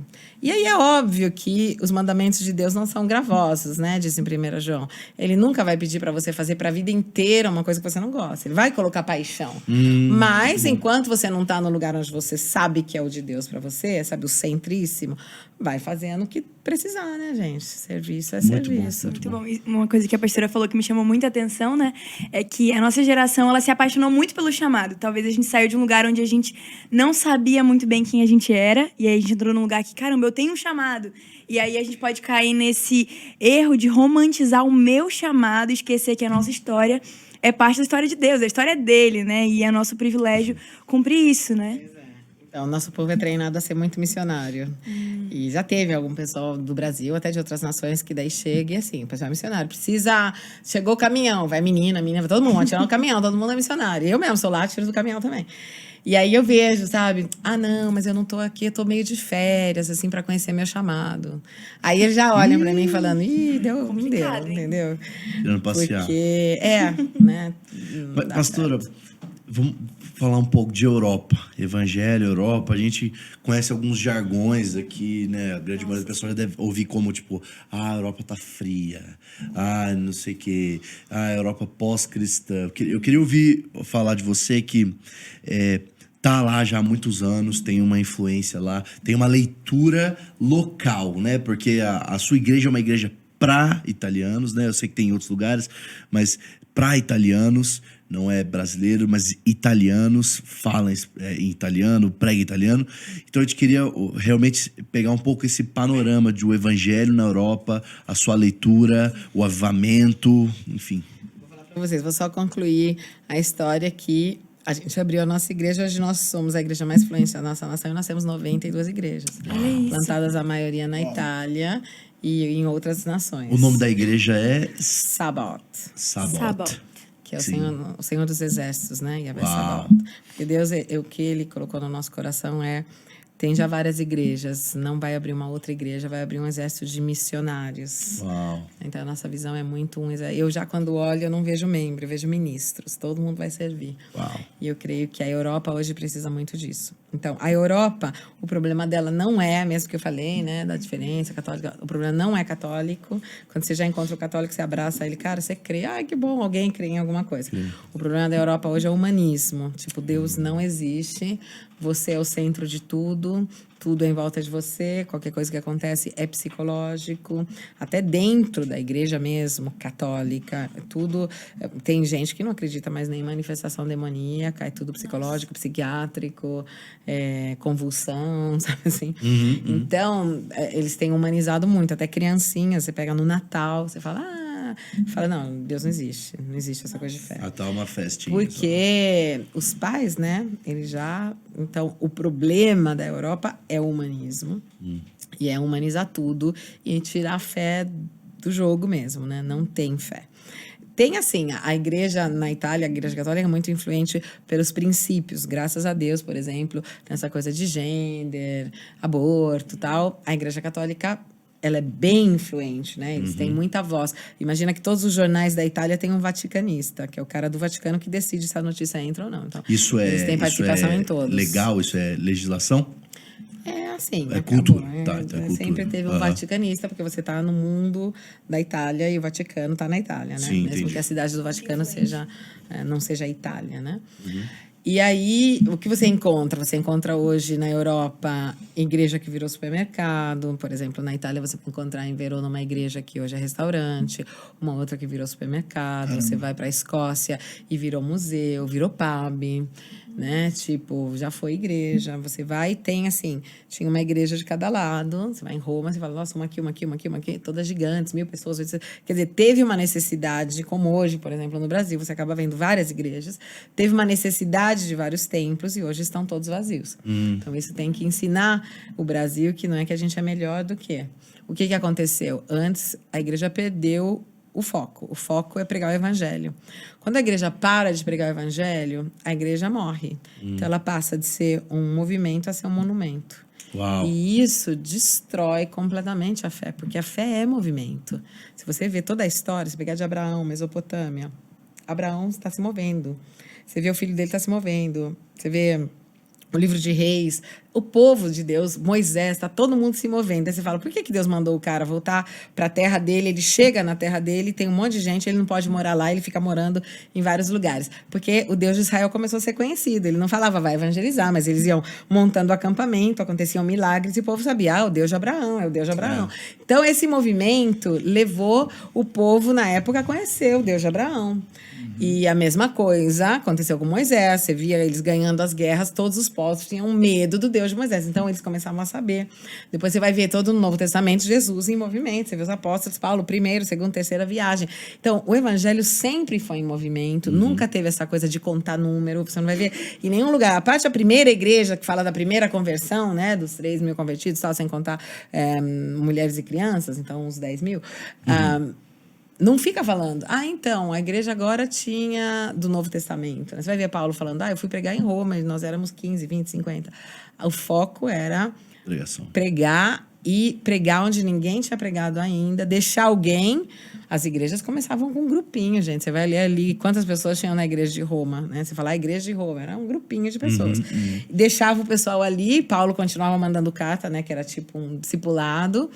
E o foco era pregar pelos doentes, né? Orar por eles e falar, contar que Jesus existe, falar que Jesus usa. Então, era assim, aonde não tem a fé, leva a fé. Não tinha muita estrutura, né? Foi no tempo.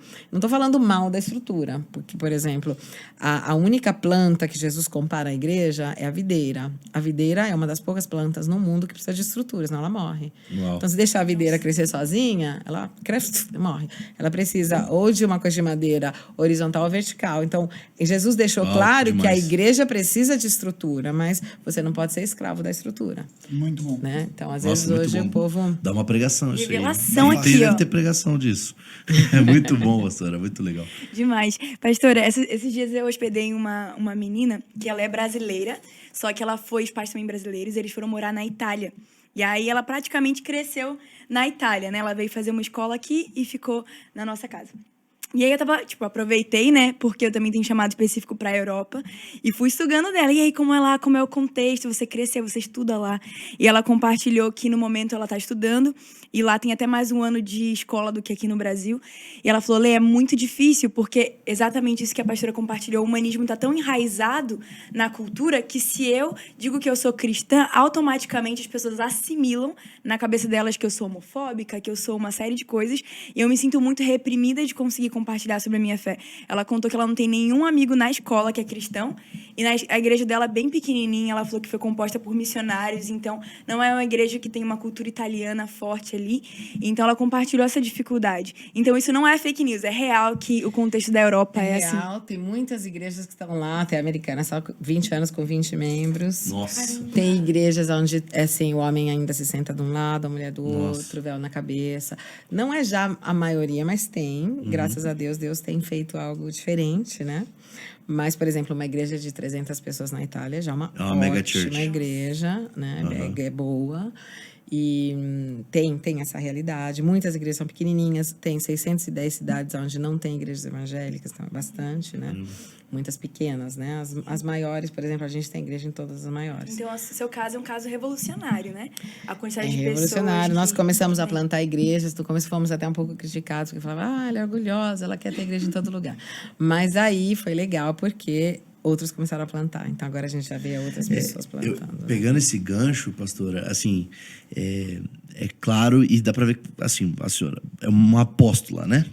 E eu queria ouvir de você a importância desse ministério apostólico nessa situação, né? Nesse momento da Europa. Eu acho que o que você enxerga, e quando você fala de plantação de igreja, então a gente está falando de ministério apostólico, a gente está falando de influência, a gente está falando de esferas da sociedade. Você falou, cara, a igreja hoje é a igreja mais influente da Itália. Então eu queria ouvir a importância do ministério apostólico, o como isso se manifestou e o como isso é necessário na Europa. Então, primeiro de tudo, eu não creio que seja um título que faz um ministério, né? Eu acho que é o ministério que faz o título. É isso. Então, muitas pessoas, até bem conhecidas no mundo, me convidavam. Quer entrar no grupo dos apóstolos? Eu nunca entrei. Falei, gente, é o seguinte, eu não tenho tempo para fazer esse monte de reunião de apóstolos, eu tenho que pregar o evangelho. Eu sou uma pessoa muito prática, muito pragmática, né? Porque o povo gosta de título. Aí fala, apóstolo de quem? Não tem nada, nem nunca fundou uma igreja. Então, eu creio que a igreja é apostólica, né? A igreja de Jesus, quando você vai ver o Novo Testamento, ela é apostólica. Ela tinha apóstolos. A igreja dos Atos tinham 12 apóstolos na mesma cidade. Aí Deus permitiu uma grande perseguição, porque estava muito gostoso. E eles foram obrigados a ir embora por causa da perseguição. Então, às vezes falam, se tiver perseguição no Brasil, ótimo. Mas saiu um monte de gente para pregar o evangelho. Então, eu creio que é uma necessidade da igreja voltar a ser o que ela é. A igreja nasce apostólica, nasce debaixo, né, do fundamento, que era o fundamento dos apóstolos e profetas, porque o profético caminha sempre junto com o apostólico no Novo Testamento, né? O profético dá direção e o apostólico vai abrindo frentes. Então, assim, é muito importante. Eu creio só que a gente tem que voltar lá. Não é uma coisa que a gente vai ter que reinventar. Não é uma coisa de título, né? Para dizer, eu vejo que o Brasil tem muito agora, né? Ser pastor é uma coisinha. Tem que ser apóstolo. Mas não tem nada a ver com título mesmo. É uma questão de tem que ir porque está precisando. Por que na Europa? Porque a Europa, ela evangelizou o mundo, né? Se você pensa os ingleses, os avivamentos da Inglaterra, né? Que tocaram os Estados Unidos, que depois os Estados Unidos começou a mandar também missionários em outros lugares. Então, de qualquer jeito, lá no fundo, é um fruto da Europa, os grandes avivamentos que nasceram ali foram sendo exportados. Hoje está na hora que essas pessoas, essas nações que receberam isso, voltem na casa-mãe e tragam de novo a palavra que eles receberam. Né? Uau. Então, você vai hoje na capela de John Wesley, tipo um dos maiores avivalistas da Inglaterra de 1700, e você vai ver que os 2 pastores são gays, casados, e eles são assim, a gente está falando do movimento de santidade. Uau. Então, foi bem longe, longe, né? Bem longe do que era o movimento de santidade. Hoje os pastores, então, da capela de John Wesley são homossexuais. E aí, assim, eles estão precisando dar... Ou, por exemplo, o movimento valdense, que na Itália, assim, foi super... Eles foram perseguidos. É a história de gente que foi queimada a vida inteira. Hoje, 80% dos pastores se declaram gays e... Assim, tem uma galerinha que não crê nisso, mas eles são totalmente sociais. Se você falar para eles, mas a pregação do evangelho, eles falam, não, a gente agora é mais social, faz obra social, tem casa para velhinho, tem orfanato, mas ninguém fala de Jesus. Virou uma grande ONG. Virou uma grande ONG. Muitos desses movimentos são grandes ONGs. Tem hospital, tem casa. A Igreja Católica também, então, você acha que a Igreja Evangélica... Não é diferente a Igreja Evangélica da Igreja Católica nisso. Eles são hoje muito sociais. As igrejas históricas, tira aquelas avivadas, né? No Brasil tem muitas avivadas. Mas as igrejas históricas, elas pararam de pregar o evangelho. Ou quando vão nas nações, vão para fazer obra social. Caridade. Então, vão fazer caridade. E até falam assim... Até ultimamente, uma pessoa ali do Vaticano falou, vamos proibir, é uma coisa que eles estão tentando passar, né? E, de acordo até com o Papa atual, vamos proibir que você vá numa nação e você evangelize, você vai e ajuda. Se o cara é muçulmano, ele fica muçulmano, ele é budista, ele fica budista. Quer dizer, eles estão querendo tirar toda a parte. O evangelho, gente, Jesus falou... tem esse discurso, tem esse né? discurso. Vai por todo mundo e prega o evangelho. Tipo, de respeitar a cultura, uma das né? últimas coisas que ele deixou, foi o legado que ele deixou pra gente, é de que todo mundo conheça o evangelho, né? Então, as igrejas históricas, muitas perderam esse foco e morreram. Porque uma igreja que não evangeliza, ela morre, porque é o chamado da igreja. Agora, o que aconteceu? Quando teve grandes avivamentos, que é o que eu vejo que acontece no Brasil, grandes avivamentos, aí começou a ter uma igreja aqui, uma aqui, uma aqui. Então, em vez de continuar a evangelizar, eu comecei a criar eventos para segurar o povo que eu evangelizei, porque tem uma ali na frente, tem uma ali do lado. Como que eu vou segurar? E eu comecei com entretenimento. O entretenimento é o maior inimigo da igreja. Uau, isso. Porque luzes, festa, igreja preta, nada contra. A nossa foi a primeira igreja no mundo a ser preta, então sou a favor. Eu lembro, o Marcos Witt foi pregar e falou assim, gente, que coragem, você fez a igreja preta. Hoje todo mundo faz preto, eu já quero mudar de cor. Olha aí, lançou moda. Aí, então, eu não tô falando que é ruim, a gente tem que falar uma linguagem do povo hoje, tudo bem.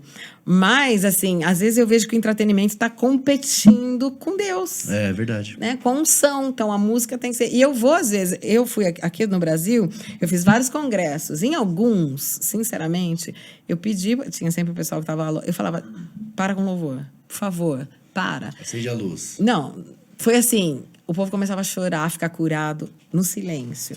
Porque eu via que era barulho. Não todas, graças a Deus. Mas em alguns lugares, assim, a música maravilhosa, a banda maravilhosa, mas era barulho, não era adoração. Uau. E quando é barulho, aí tinha esse silêncio. E esse ano Deus se moveu muito assim. Fazer silêncio. O povo, assim, algumas pessoas falavam, eu nunca senti a presença de Deus desse jeito. E eu via Deus falando, deixa eu ser Deus. Acontece muito isso. Catherine Kuhlman, né? Tem muito disso de... Ela mandava todo mundo ficar quieto e espera ele vir, espera ele vir. E olha, ele vem. 30 minutos, 40 minutos, na hora que quebrava meio que orgulho de todo mundo, pum, ele vinha. Assim, mas eu começava a ver. Eu lembro em umas das cidades onde, de repente, a gente ficou em silêncio um tempo, mas você via o povo lá no fundo começar a chorar, manifestação. É como assim, Deus fazendo sozinho? Sim, Porque sim. às vezes tá assim, tem que ter o LED, tem que ter... A gente não tem que ter, Jesus já tem grupo de louvor quando ele ia pregar o evangelho, nossa, entendeu? muito bom. E eu, assim, eu amo adorar a Deus, eu creio na adoração.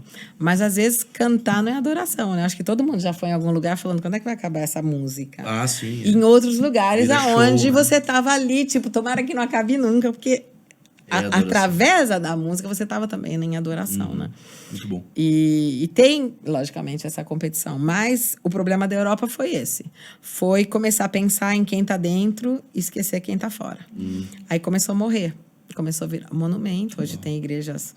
Tipo, a gente, em Veneza, a gente aluga uma sala de uma igreja católica de 1.000 pessoas. E o padre falou pra gente, olha...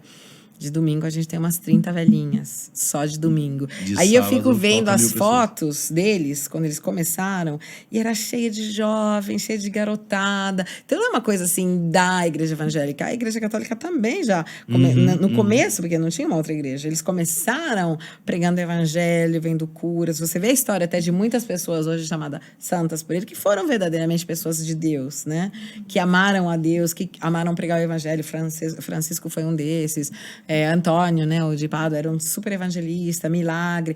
Então, teve gente de verdade que morreu pelo evangelho, muito jovens. Tem a história do martírio na Itália. Gente, é história de gente de 20 anos, de 18, de 21, tudo que morreram pelo evangelho para não renegar a fé. Então, assim, nasceu muito bem. Só que começou a fazer isso porque a gente parou de pensar fora. Então, para mim, a igreja é apostólica, a igreja é missionária e tem que fundar a igreja mesmo. E tem que... A gente fica esperando o povo ter 200 anos para ser pastor, missionário. Uma vez um pastor falou para mim, você não tem medo de consagrar o pessoal mais jovem? Eles vão errar. Eu falei, querida, melhor errar com 25 que com 40, tá bom, que errar com 40 vai até 60, né? Vamos errar antes. Deixa a gente errar antes. Porque a experiência é diferente, né? Você pode Muito saber bom. tudo de Deus, mas enquanto você não está no ministério... Você vai ter experiências, né? Mesmo que você faça a melhor escola do mundo, você vai precisar da parte prática de tudo isso. Muito bom. Muito bom. Eu queria... nossa, demais isso... Da onde aconteceu esse problema, né? E eu acho que aí é o lugar onde a igreja para de ser relevante no mundo e só quer ser relevante para ela, né? A questão dos eventos. Queria ouvir também aquilo que você acredita sobre essa relevância. A igreja, eu já escutei histórias da influência que a igreja da pastora influencia na política, influencia nas artes. A gente estava conversando aqui em off, até jogadores de futebol, que é um esporte super famoso também na Itália. Então, quando esse papel, a igreja tem esse papel de influenciar não só os de dentro, mas toda a sociedade. Então, eu tenho uma visão, assim, que eu não posso dizer é bíblica, mas eu entendo ela assim, do ministério apostólico, que não é só fundar a igreja.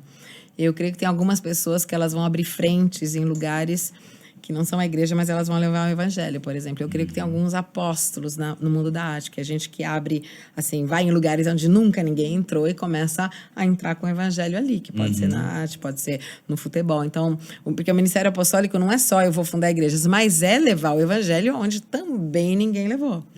E a gente acredita muito nisso. Então, eu sei que vocês também, né? Entrar nas universidades. Nós começamos, o nosso pastor dos jovens começou esse movimento também de pregar em universidades, que ficou bem grande. Eles fazem até back to school. Antes que o pessoal volte para as aulas, eles falam o que eles vão fazer, treinam, faz missões também. Legal. Dentro das universidades, dentro das escolas. Está crescendo muito esse movimento.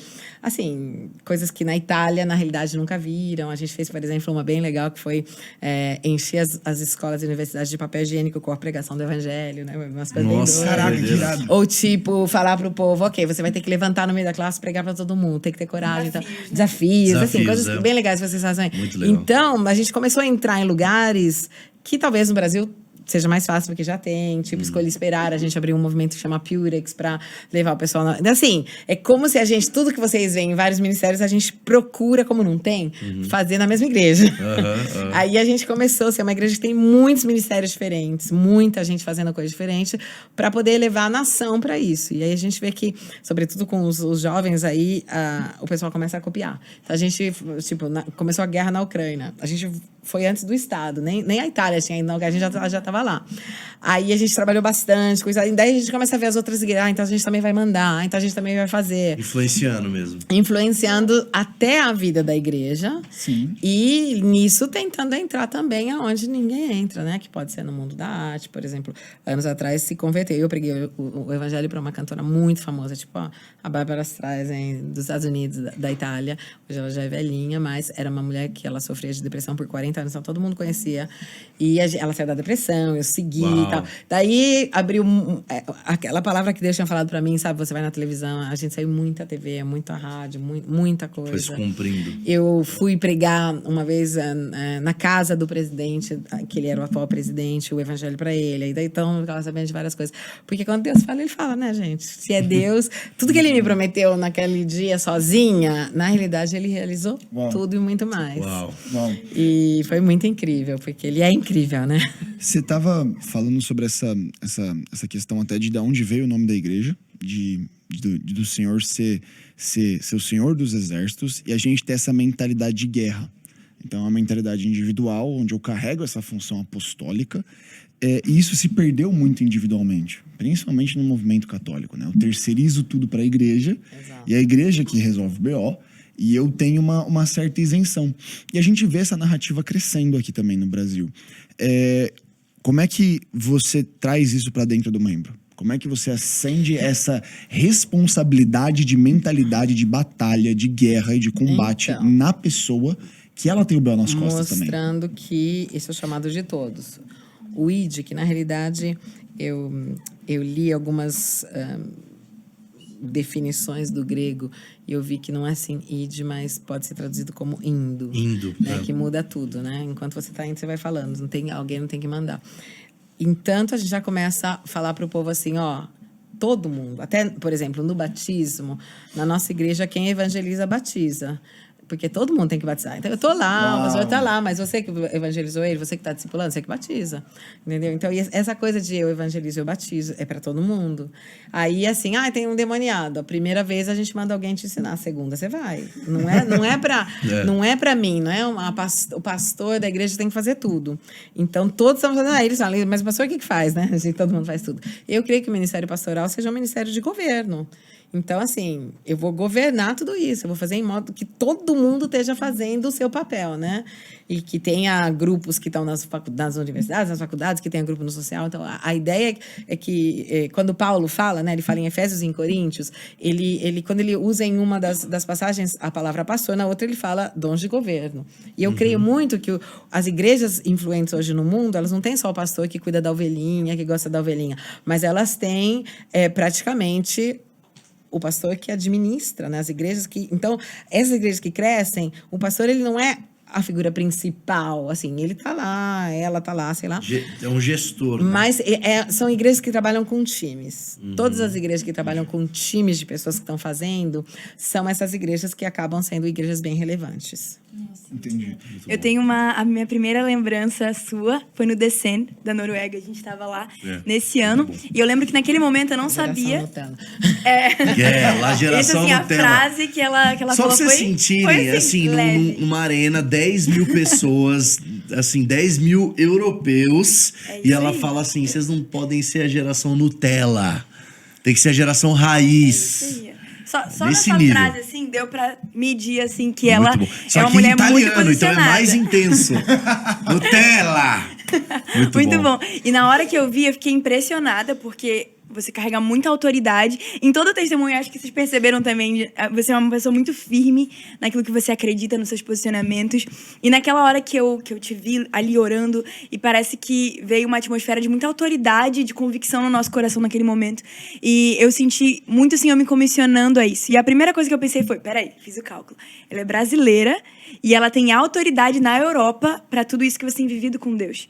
Então, no testemunho você citou, né, que quando falou que era brasileira para feira, ela falou assim, brasileiros não são bem recebidos aqui. Em algum momento você passou preconceito por ser brasileira, cristã ou não? Você pode falar, tipo, a Europa tá aberta para brasileiros. Essa era a opinião um pouco da freira, né? Porque o brasileiro é um povo que o povo gosta lá fora por causa do futebol, você sabe, né? Tipo, o brasileiro não cristão ou não freirinha é assim... Cara, chegou o brasileiro, Brasil, festa, futebol. Até tem gente que você fala Brasil, eles já começam a dançar, né? Você sabe, E não tive esse problema, não tenho também, porque eu cheguei com 19 anos na Itália, eu falo muito bem o italiano. Quando eles falam, os pastores fazem a lista de pastores italianos, eu sempre estou nos pastores italianos. Tem gente que não sabe que eu sou brasileira. Só quando eu falo, né, eu sou brasileira. Algumas pessoas que não me conheceram acham que eu nasci na Itália, falam de onde você é, acham que eu sou natural da cidade onde a gente tem a maior igreja. Porque eu falo bem, às vezes até melhor do que eles, né? Fala melhor que os italianos. Porque eles usam muitas formas dialetais, né? Então, às vezes, falta um conjuntivo e tal. E eu aprendi com essa minha amiga médica, que ela falava muito bem. Que largou tudo E ela e me foi corrigia, contigo. eu ensinava português para ela. Então, assim, eu vim com um italiano acadêmico. Então, hoje eu acredito, até os jornalistas, quando eles falam de mim, eles falam assim, italiano perfeito. Sempre eles dão essa ênfase, isso é bom. A outra coisa... Ganha respeito, né? É que... quando eu cheguei lá, não tinha estrangeiros. Hoje tem muitos. Tinham poucos. Tinha algumas meninas filipinas que trabalhavam nas casas. As brasileiras faziam esse serviço aí. E eu comecei a ter amigos italianos. Então, pregar para os italianos. E quando a gente começou a igreja, esses três eram... Uma é metade italiana, metade americana. O outro era italiano. Os nossos amigos eram todos italianos. Então, as nossas igrejas, elas são todas italianas. Tem igreja que não tem meio brasileiro, tem igreja que não tem, sobretudo no sul da Itália, que eles são mais autóctonos, não tem ninguém de uma outra nação, eles são todos italianos. Falam dialeto, né? Você sabe que na Itália, a Itália é unida há um pouquinho mais de 150 anos. Eram reinos, então, em várias cidades, eles não falam italiano, eles falam a língua local, a comida local. Até uma cidade que é 1 quilômetro de distância. Isso é o motivo pelo qual a gente não manda missionários lá. O nosso método de plantar igrejas, a estratégia que Deus Isso nos quer perguntar, deu... plantação de igreja. Exatamente sobre isso. Eu gosto muito de plantar igreja. A ideia que Deus nos deu é de formar um grupo que eu chamo de time apostólico, que trabalha comigo. E esse pessoal, eles praticamente viajam até a cidade. Eclésia. Exato. Definição. Eles fazem viva. o que fazia um pouco Paulo. Quer dizer, a gente vai, por exemplo, numa cidade, a gente treina fim de semana inteiros e até a gente levantar pastores... E demora um pouquinho e tal, mas começa a ensinar o povo a pregar, faz uma escola bíblica, a gente tem uma escola bíblica, a gente leva a escola até eles. Tipo, a gente vai treinar você enquanto você está fazendo, ensina a cuidar de pessoas, a discipular, a gente usa discipulado 1 a 1 e tal. E aí, é a pessoa que mora lá que vai cuidar da igreja, a gente vai cuidar da pessoa. E isso até não é um problema, porque se a pessoa, sei lá, falasse até português mal, eu vou treinar o pastor que fala bem. Então, o pastor vai falar bem, porque é óbvio. Porque o que acontece? A maioria das igrejas que estão, por exemplo, vamos falar do Brasil, que estão na Europa, são igrejas brasileiras. Eu sei porque o pastor Lucinho, por exemplo, foi pregar lá, ele falou, nossa, você é a primeira igreja italiana. E eles ficam até assim, porque, logicamente, não fala italiano, e fica assim, né? Tipo, cadê um brasileiro, né? E aí a gente põe, lógico, brasileiros para traduzir para eles, mas o povo assusta, porque daí fica meio boiando, né? Você sabe, é outra língua. Então, o que acontece? O brasileiro não vai para lá falando, eu vou abrir uma igreja brasileira. Ele sai assim, vou pregar pro americano, vou pregar, sai, aprende a língua, fala, eu vou lá para eles. Aí chega, não é como no Brasil, que você conhece a tia no ônibus, ela, que legal, tô indo lá. Você conhece... Aceita oração fácil. Aceita oração. Não é assim. Então, pregue, o povo já assim, não acredito, Deus não existe. Então, assim, você vai demorar um tempo para ganhar o teu primeiro membro. Não vai ser fácil ter já dinheiro para fazer as coisas. Assim, é bem lento, sobretudo o começo de uma igreja. Aí você acaba conhecendo um brasileiro. Eu tô aqui também. Então. Aí você acaba orando com um brasileiro. E aí brasileiro chama brasileiro, tem um amigo brasileiro. E o que acontece? Faz um grupo de brasileiros. Aí o pastor fala, não, mas a gente vai começar com brasileiros para depois falar pro pessoal local. E nunca mais fala pro pessoal local, porque vira a igreja brasileira.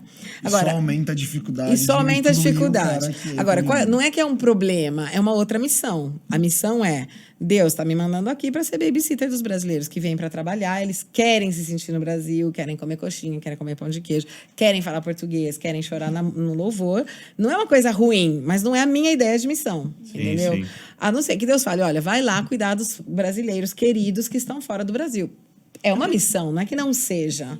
Não é que eu fui chamada para fazer. Eu não deixei a minha casa, a minha família para comer coxinha no exterior, né? Não dá. Vai contra os meus princípios. Mas eu acredito e entendo que seja um chamado para isso. Sim. E aí é legal, tem igrejas grandes, os brasileiros ficam felizes de estarem juntos, mas não é a ideia que eu tenho de missão. E quanto tempo demora esse processo de... levantar esse time apostólico, fazer o envio, fazer o treinamento, até isso consolidar em média? Olha, quem estuda missões, tipo, no papel... Missiologia. Né? Missiologia, dizem, e eu acredito, que para você se sentir parte de uma nação, falar bem a língua, ter amigos, você demora 10 anos. Uau, nossa. Então, são 10 anos para fazer amigos, entender a cultura, os dialetos. Porque é como no Brasil, tem gíria. O cara tá aqui e fala português, não fala. Você começa a falar uma gíria, o cara... né? Então, demora 10 anos. É por isso que, como eu tenho... Assim, eu acho que Jesus está voltando, a gente tem que ser rápido.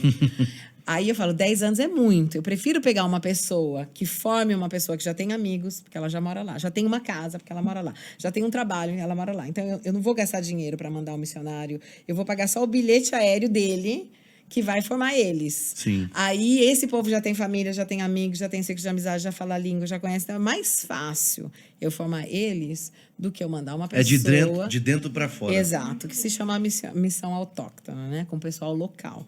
Eu creio que seja bem mais rápido, e foi a estratégia que Deus deu pra gente, e é a estratégia que funciona. Me chamam em todos os lugares da Europa, agora até a Igreja Batista Americana falou, a gente gastou milhões mandando missionários na Europa, a gente nunca teve resultado, milhões. Porque mandava um missionário americano, que é legal, mas fala americano, que acha que o italiano não sabe nada de Deus, aí vai ensinar Jesus é o Senhor, e talvez um pouco ele saiba. Não tem igrejas americanas lá, entendeu? E não tem nem pastores americanos, não tem. Caramba. Aí, assim, é tipo, eles acham que tem um segredo. Não é que tem um segredo. Tem uma estratégia que Deus nos deu, que é trabalhar com o pessoal local, mas a estratégia que o apóstolo Paulo usava. Tipo, eu só copiei dele, né? Exato. E tem também uma componente que a igreja, talvez batista ou outras, perderam. Que é o relacionamento com Deus, jejum, oração e seguir o Espírito Santo. Eu ia falar exatamente disso. Porque acho que em tudo que você estava falando, essa característica do Espírito Santo, né? Esse guarda-reio de não ir para um lugar religioso, de não ir para um lugar que a igreja acaba se tornando uma ONG, né? Ela vira só... Então, o Espírito Santo, o relacionamento com o Espírito Santo, o batismo com o Espírito Santo, se continuar avivado e continuar ali se movendo nos dons. Porque, biblicamente falando, recebereis poder do alto para se tornar testemunha. Muito então, você estava falando ali o ponto central é o quê? Evangelismo. Só que o evangelismo ele é empoderado por Espírito Santo. Exatamente. Aí entra o que eu falei, né? O fundamento dos apóstolos e profetas, né? Eu creio que esses dois ministérios são aqueles que sustentam o começo de uma igreja. Não a igreja, né? Mas é o fundamento. Agora, na época da Reforma Protestante... não se falava, por 300 anos você não encontra nos livros falando nem de apóstolo nem de profeta, porque você pega um Lutero, um Calvino, assim, eles eram mestres. Sim. O foco deles era o que a Bíblia diz, doutrina, porque o pessoal né? tinha perdido isso. Então, e era também uma igreja denominacional. Vamos lembrar que o apóstolo e o profeta, eles fazem meio bagunça, né? Porque Deus falou pra eu ir pra lá. Mas você pega Paulo, ele sonha e Deus fala, vai falar pra Macedônia. Então, ali entra aquele momento profético. Algumas pessoas me perguntam, por exemplo, por que vocês não abrem igreja em Portugal? E eu falei, porque em Portugal tá lotado de gente do Brasil, maravilhosa, pregadores fantásticos, igrejas grandes que estão investindo lá, como em Orlando hoje, que tá na moda. Não é que eu sou contra, mas eu falo, gente, na Macedônia não tem igreja, por que eu vou abrir em Portugal? Ah, mas na Macedônia eu vou ter talvez uma igreja de 30 pessoas em 3 anos. Eu prefiro falar para 30, que amanhã vão falar para mais 30, num lugar onde não tem 70% de muçulmanos. Nós fizemos uma pregação, a gente trabalha bastante com evangelismo de rua, né? Faz show, faz umas coisas bem legais. E a gente vai nesses países, né? O Kosovo, por exemplo, é o país mais muçulmano da Europa do Oeste europeu. A igreja maior tem 34 membros. E a maioria são missionários que vão para lá. E esses missionários estão ali para ajudar, fazem muitas coisas sociais e tal. Então, assim, a gente chegou lá, todo mundo morrendo de medo. Não, ninguém vai aceitar Jesus, é um país muito muçulmano, não sei o que, não sei o que, não sei o que. Gente, vieram 800 pessoas no apelo para salvação numa praça. Nossa, 800 pessoas. Entendeu? Vinha assim, de vez em quando vinha umas meninas, eu não vim porque eu tô com a minha mãe do lado. Uau. Assim, a gente estava no jornal no dia seguinte, na primeira página. Mas quantas né? pessoas tinha nessa praça? O que aconteceu? Explica mais. Lotado. A gente faz a gente fala que vai fazer show de estrada. Porque a gente pode falar, oi, gente, vou falar de Jesus, vocês são muçulmanos, estão chegando. Não dá, né? Então, a gente pega uma licença aí para fazer um show. Aí a gente faz show de skate, a gente é bem forte em fogo, né? Cospe fogo, dança com fogo, pula com fogo. No meio do espetáculo, o espetáculo chama a gente, né? Malabares e tal. Quando eles vêm, a gente começa... Tem no meio do espetáculo alguém que fala, olha, não fala já o nome de Jesus, fala, então tem uma pessoa que mudou minha vida, cara, ninguém gostava de mim, essa pessoa gostou. Leva todo mundo quer, no fim você fala quem é essa pessoa, né? Aí no fim fala, essa pessoa é Jesus, fala e já entra um show. No final mesmo, a gente faz um apelo literal, dizendo, né? Olha, Jesus mudou minha vida, se você quiser hoje, vem, levanta a mão. Então, você acaba vendo, na Europa, que todo mundo fala, é difícil pregar, você acaba vendo em qualquer cidade da Europa, assim, se eu mostro para você os vídeos da Itália, você vê nas praias, você vê 200 pessoas, 300 pessoas vindo para o apelo da salvação na praça. Porque daí, o que eu entendi? Não é que o povo não quer Deus. Eles não querem religião. Eles têm uma cultura muito forte de religião. Para eles, a religião é eu não vou poder fazer nada, é todo mundo com cara bonitinha, limpinha. Então, quando eles veem esse format, essa estratégia, porque é uma estratégia de show e tal, e de repente vê a meninada falando, gente, eu era assim, aconteceu isso, eu tava na droga, sei lá, testemunha. A gente prega muito. Na Inglaterra, a gente mudou um pouquinho, porque eles têm muita gente que já pregava nas ruas. Então, eu falei, pega as piores histórias, só assim, de abuso, aquelas histórias assim, cabeluda. Aí a gente fazia história e uma coisa de show, assim... Muito resultado. Impactante, né? O pastor mesmo, assim, a gente fez uns 13 espetáculos de um dia. O pastor falou assim, gente, a gente nunca viu tanta gente dar vida para Jesus. Uau. Então, o que Deus está mostrando pra gente? É uma questão de estratégia. Eles não são fechados ao evangelho. Eles são fechados à ideia que ficou na cabeça deles de religião. Muito bom. Pastora, a gente está caminhando para o final, a gente sabe que tem horário, mas de qualquer forma, muito obrigado. A gente está sendo muito ministrado aqui de tudo que você está ensinando pra gente, trazendo. Eu vou dar uma pergunta para cada um aqui, tá? Vou começar uma. Deixa eu escolher bem, né? E você termina, tá? Então usa com sabedoria. Pouca pressão, tá bom. Usa com sabedoria. Mas a minha pergunta final, que eu queria ouvir, assim, não pergunta, né, mas um tema que eu gostaria de ouvir você falar, é como você vê a Europa nessa questão apostólica, que a gente estava falando tudo aqui, mas daqui 10 anos. Qual você vê o futuro disso? Eu vejo muito bem. Assim, se Jesus não voltar antes, que nunca se sabe, mas eu vejo bem porque eu creio que tem uma nova geração que está entendendo o chamado apostólico da igreja. Eu estou vendo uma geração que não está mais ali brigando, querendo ser a melhor igreja, mas que está acreditando sempre que a igreja é aquele lugar de treinamento, mas acreditando na função da igreja com menos competição, porque sabe que o internet deu muito essa coisa, e talvez o cara, ele é famoso porque ele é um youtuber, não sei o quê, ele fala de Deus. Eu tô vendo que tem gente séria que tá querendo um like de Deus e não um like da galera, dizendo eu quero fazer a vontade de Deus. Então eu vejo bem, uma perspectiva boa.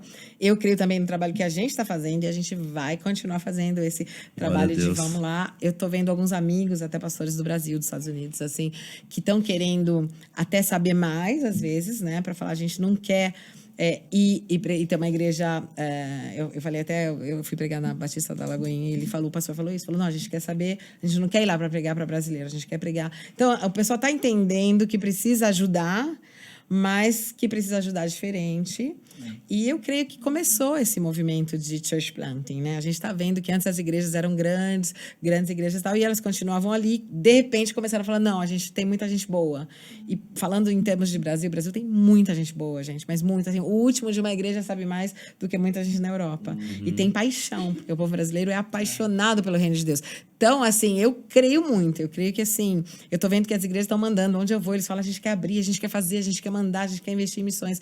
E eu acho que vai ser uma coisa bem legal. Glória a E Deus. também pela palavra que Deus me deu, né? Vai ter um grande avivamento, vai ser o último da Europa. E você vai ser uma das protagonistas. Então, eu creio que vai ter muita gente que vai ser protagonista nesse avivamento. Glória a Deus. Maravilhoso. E eu creio que vai ser, assim, esse último chamado para a Europa. A Europa não vai ficar fora disso. Uau, muito bom. Incrível. Ó, selecionei minha pergunta aqui.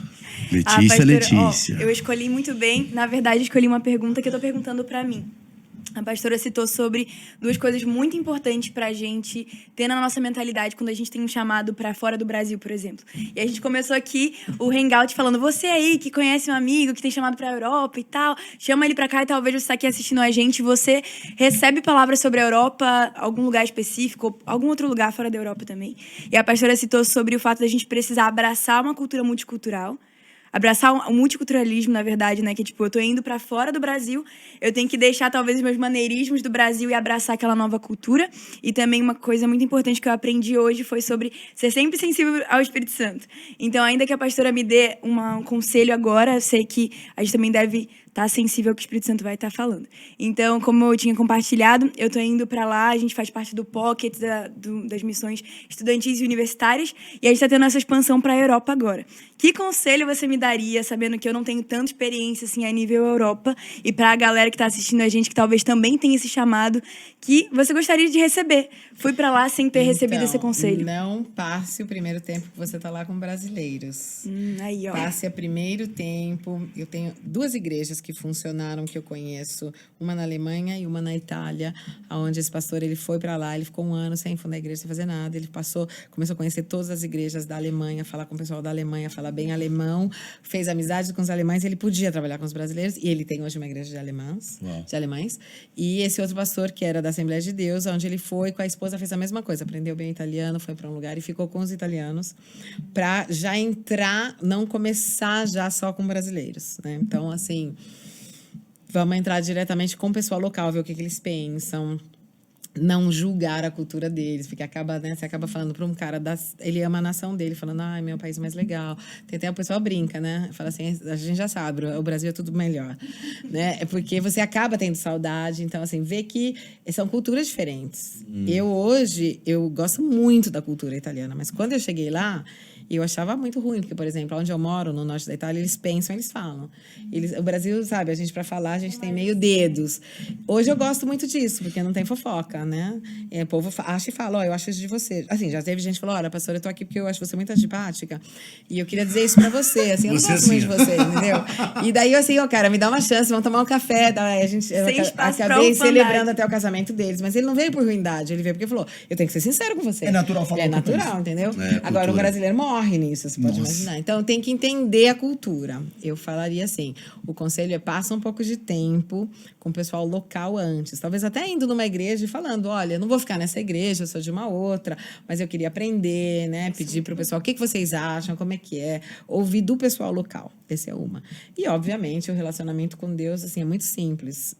Lugar secreto, gente. Precisa nada se fechar com Deus, né? Nada pode substituir o lugar secreto.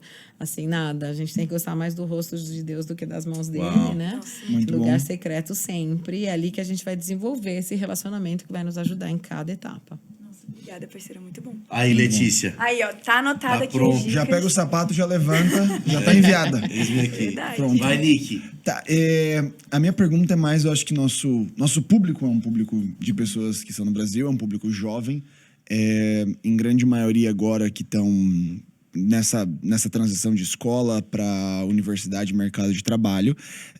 Talvez essa pessoa não tenha um chamado para sair do Brasil, Mas o que você falaria hoje para um jovem que ele tá no momento agora como o Brasil? O que você tá vendo que Deus está fazendo no Brasil, estando na Europa, tendo esse contato com igrejas aqui? Qual seria o seu principal conselho para alguém hoje que está nessa faixa etária muito similar à nossa, mas que tá aqui no Brasil, tá vendo o que Deus está fazendo, mas não sabe o que fazer e como participar disso?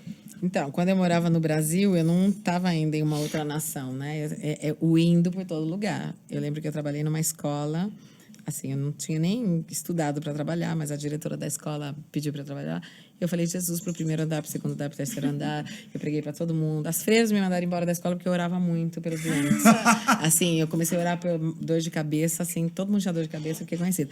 Então, não importa, você é missionário, assim, o chamado missionário da igreja não tem a ver com ir para a África, para Milão. Really Isso é uma outra coisa, o chamado é para hoje, é para aqui. Então, vai no supermercado, tem uma tiazinha que Deus falou com você, fala com ela, vai lá e fala. Tá no ônibus. Quantas vezes eu dentro do metrô, eu sempre testemunho isso, porque Deus fala muito comigo dentro do metrô, porque eu entro e falo assim, ó, tem alguém que a gente tem que falar?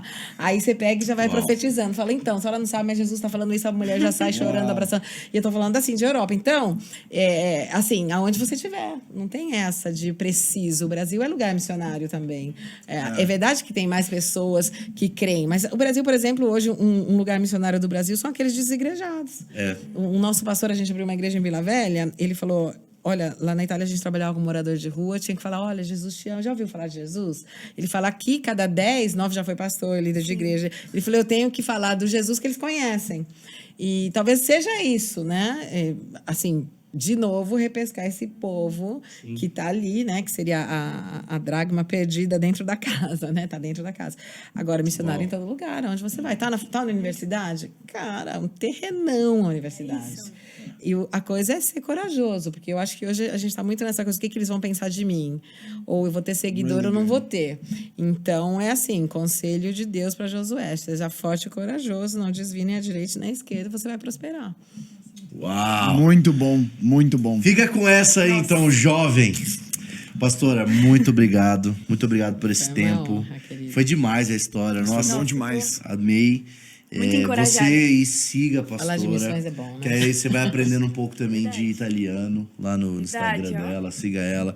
Fique sabendo que estiver lá pela Europa, Itália, vai lá conhecer. Quem sabe não fica por lá. Muito forte. Mas, pastora, muito obrigado. Obrigado pela sua presença aqui, tudo aquilo que você depositou. E a gente sempre pede para os nossos convidados orarem pelo nosso público, liberar o que você estiver sentindo.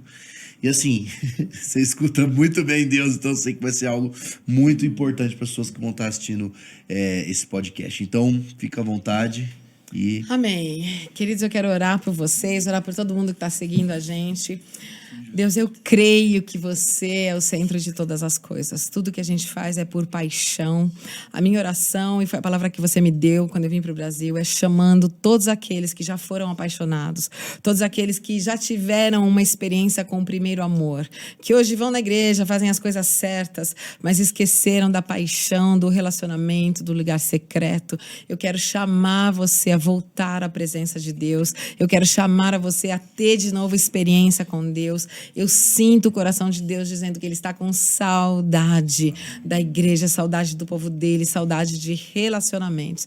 Eu quero liberar essa palavra sobre você, orando para que em nome de Jesus, você que está nos escutando hoje, você que está ali, você possa nesse momento acabar de escutar esse podcast, não sei se quando você vai ouvir, mas que você... saia daqui e já vá se fechar no lugar secreto e falar, Deus, eu estou aqui, dá a tua disponibilidade para Ele. Deus está procurando pessoas vazias que Ele possa encher. Então, não chega lá falando, Deus, eu não sei nada. Tá ótimo se você não sabe nada, melhor ainda. Não chegue na presença dEle com um monte de coisas. Escute o Senhor, siga o Senhor, obedeça. Ele está chamando você para relacionamentos. Deus vai usar quem o conhece. Ele diz que o que olhos não ouviram, o que ouvidos não ouviram, olhos não viram, Ele preparou para aqueles que o amam. Deus tem segredos para você. Ele vai falar o que vai acontecer com as nações. Ele vai contar antes de buscar o profético. O profético é fruto de relacionamento com Deus. Então, a minha oração para você que está nos ouvindo, se eu pudesse deixar uma palavra, Se você tiver um bom relacionamento com Deus, tudo o resto vai fluir. Você vai saber onde você vai, como você vai fazer, como vai ser. Dependa do Senhor. Eu oro hoje, Deus, dizendo muito obrigado pelo Dunamis Movement, muito obrigado por esses jovens que estão aqui, por todo o pessoal que está assim, ouvindo. Você tem algo, Senhor, para essa nova geração. E eu oro que a mesma paixão que você pôs no meu coração, e até muito mais, esteja sobre cada um deles. E que todos aqueles que perderam fogo, paixão, que fazem tudo certo, te amam, mas está faltando que agora essa paixão volte no coração de cada um. Paixão por missões, paixão por almas, mas, sobretudo, paixão por ti, Senhor, porque você merece toda a honra, você merece a glória, você é um Deus incrível, maravilhoso. Viver com você é a aventura melhor das nossas vidas, um dia nunca é igual ao outro. E a gente está muito feliz, Senhor, de te conhecer, de te amar, de sermos chamados teus amigos. Que todo mundo volte, que você possa tocar mais uma vez aqueles que precisam neste momento de você. Em nome de Jesus. Amém. Uau! Amém. Especial demais. Ó, você que acha que não é pra pregar no ônibus, é pra você pregar no ônibus. Muito bom, pastora. Obrigado Valeu. mais Muito uma obrigado. vez. Obrigado pelo convite. Foi obrigado por especial todo mundo. demais. Próxima vez no Brasil, dá um toque, a gente faz aqui a parte 2, mais história, mais testemunho, a gente vai querer ouvir com certeza. Leite, não. Nick, valeu pela presença aí. Deus abençoe vocês. Até o próximo Dunamis Hangout. Tchau, tchau.